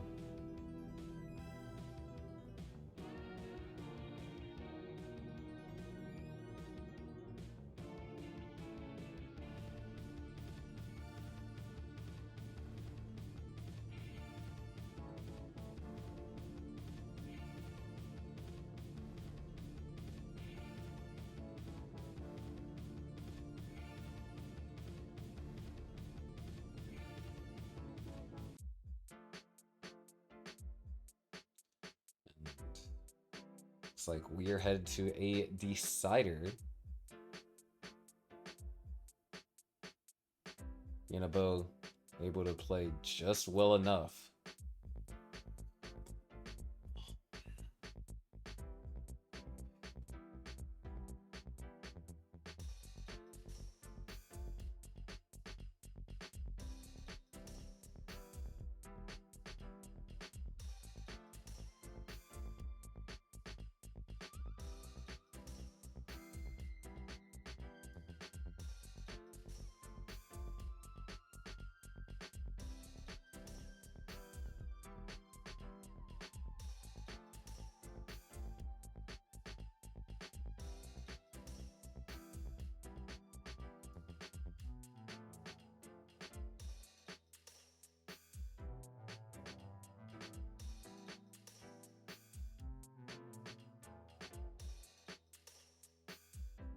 So, a little bit of an OCR issue here. This is level 18. SMD, even though it says level 19, SMD is in fact playing on level 18. But this is it. Final game. One of these players will be eliminated from the tournament.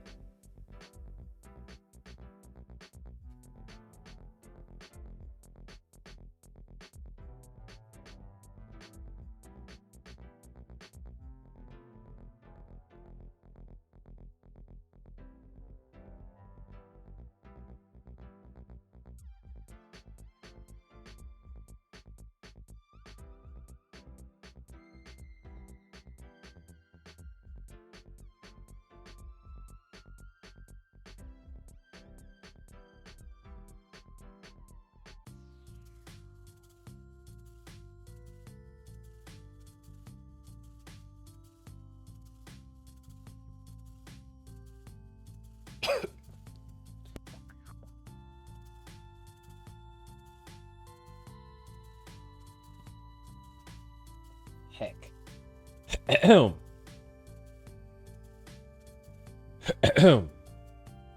Excuse me. Alright, sorry about that. 129 for Yanabo. 77,000 for SMD.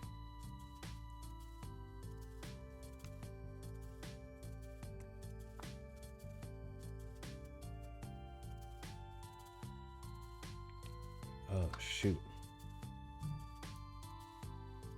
And Yanabo's taking a decisive lead here early on.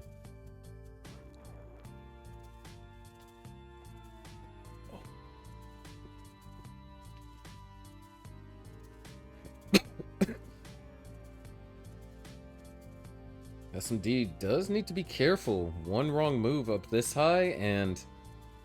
oh no. This could get dangerous real fast. Okay, that eyepiece is gonna help.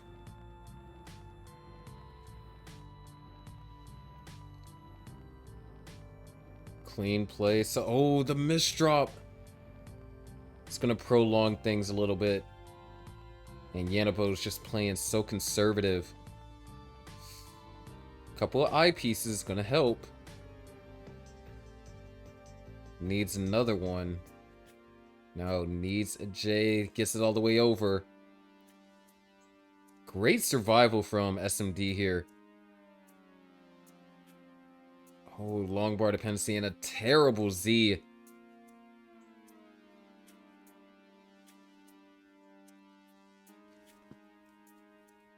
Feels like each time that SMD is making progress, there's just a really tough piece that generates a couple more holes. So there is an OCR issue, since this is being done through Max Up, or not Max Up Club, Nessus Champs. So occasionally, for whatever reason, it'll read it as level 19 when it is in fact level 18. So if SMD can survive this and score a Tetris, you'll notice that the points increase by 22,800 instead of 24,000. So they're both on level 18 starts. It's just a display issue.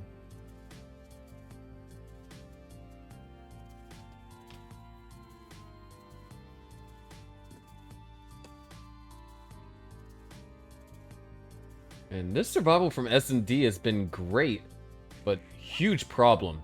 This is a decider, and SMD's down by 142,000. Oh, wait, hold on. Yanabo. Oh, the hang! Yanabo's gonna top out! Alright, so SMD, massive chase down here, needs 279,000.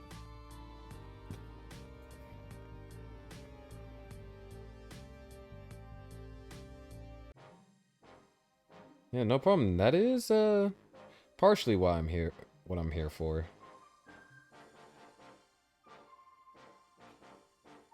Today has been a real struggle.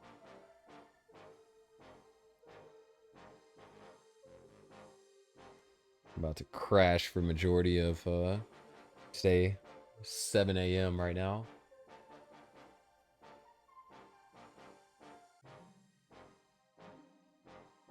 Anyways, 279. Wait. I mean, SMD has played pretty well in 19 in the past, but the rest of the points are going to have to be achieved in 19. As you can see, the speed picks up. SMD needs 279. Nice. Oh, okay. Discipline burns. Set up for the Tetris. Takes a safety double. Nice flat burn. And there's one Tetris. Two more will do it. Two more and change, rather. Actually, not. Two more. Yeah, two more and change. Almost. Oh, wait. Hold on. SMD kind of has to be careful here. Wait. Okay. Oh, no! The misdrop! It's still recoverable. There's the eyepiece. O piece. Oh, that's perfect. Two Tetrises is good enough. Oh my gosh. Beautiful down stacking combo right there.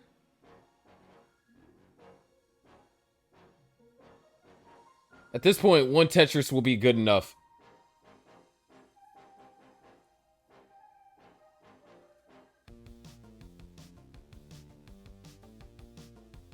Could even line out, I believe.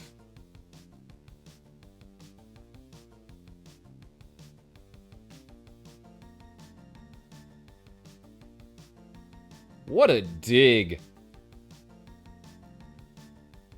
Crazily impressive.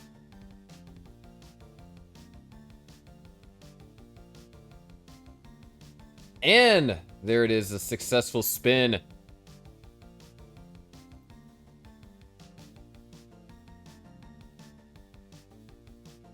One, two, and there it is. SMD takes the decider and continues to move on the tournament. But you got to give Yanabo his props. played fantastic today. Played a formidable matchup against Corion, and you know, going up against SMD, players that are definitely higher in Yanobo skill, but kind of push SMD to the limit there. But man, that was amazing recovery. SMD will move on to play the winner of SQR and London B. Ooh, man. Let me see something.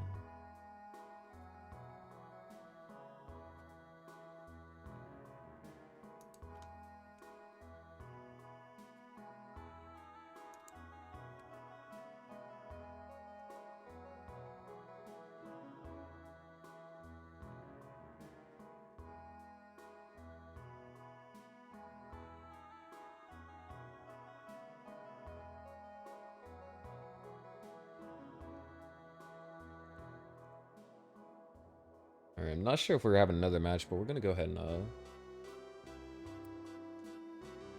it is possible that we might be done for today?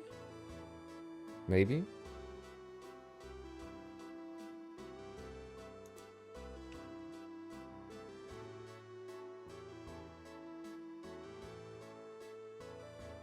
Not entirely sure.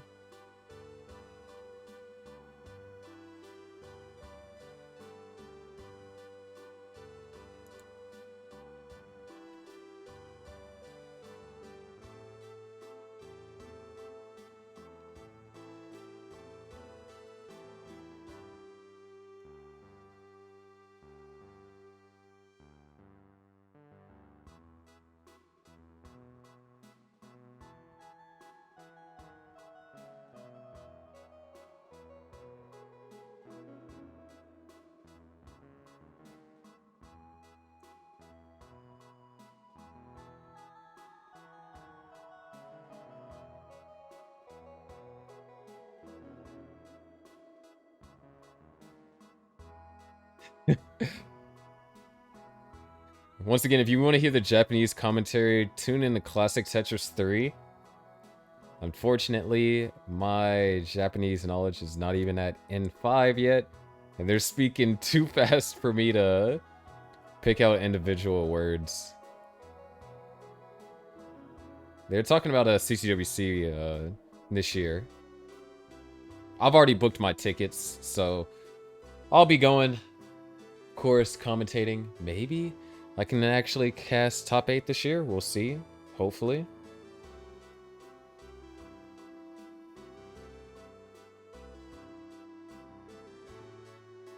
Okay, I think that means we're done for today. So tune in tomorrow at...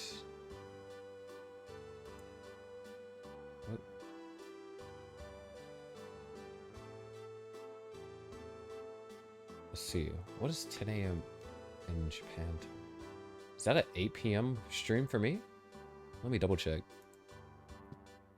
I think that's 8 p.m. Central.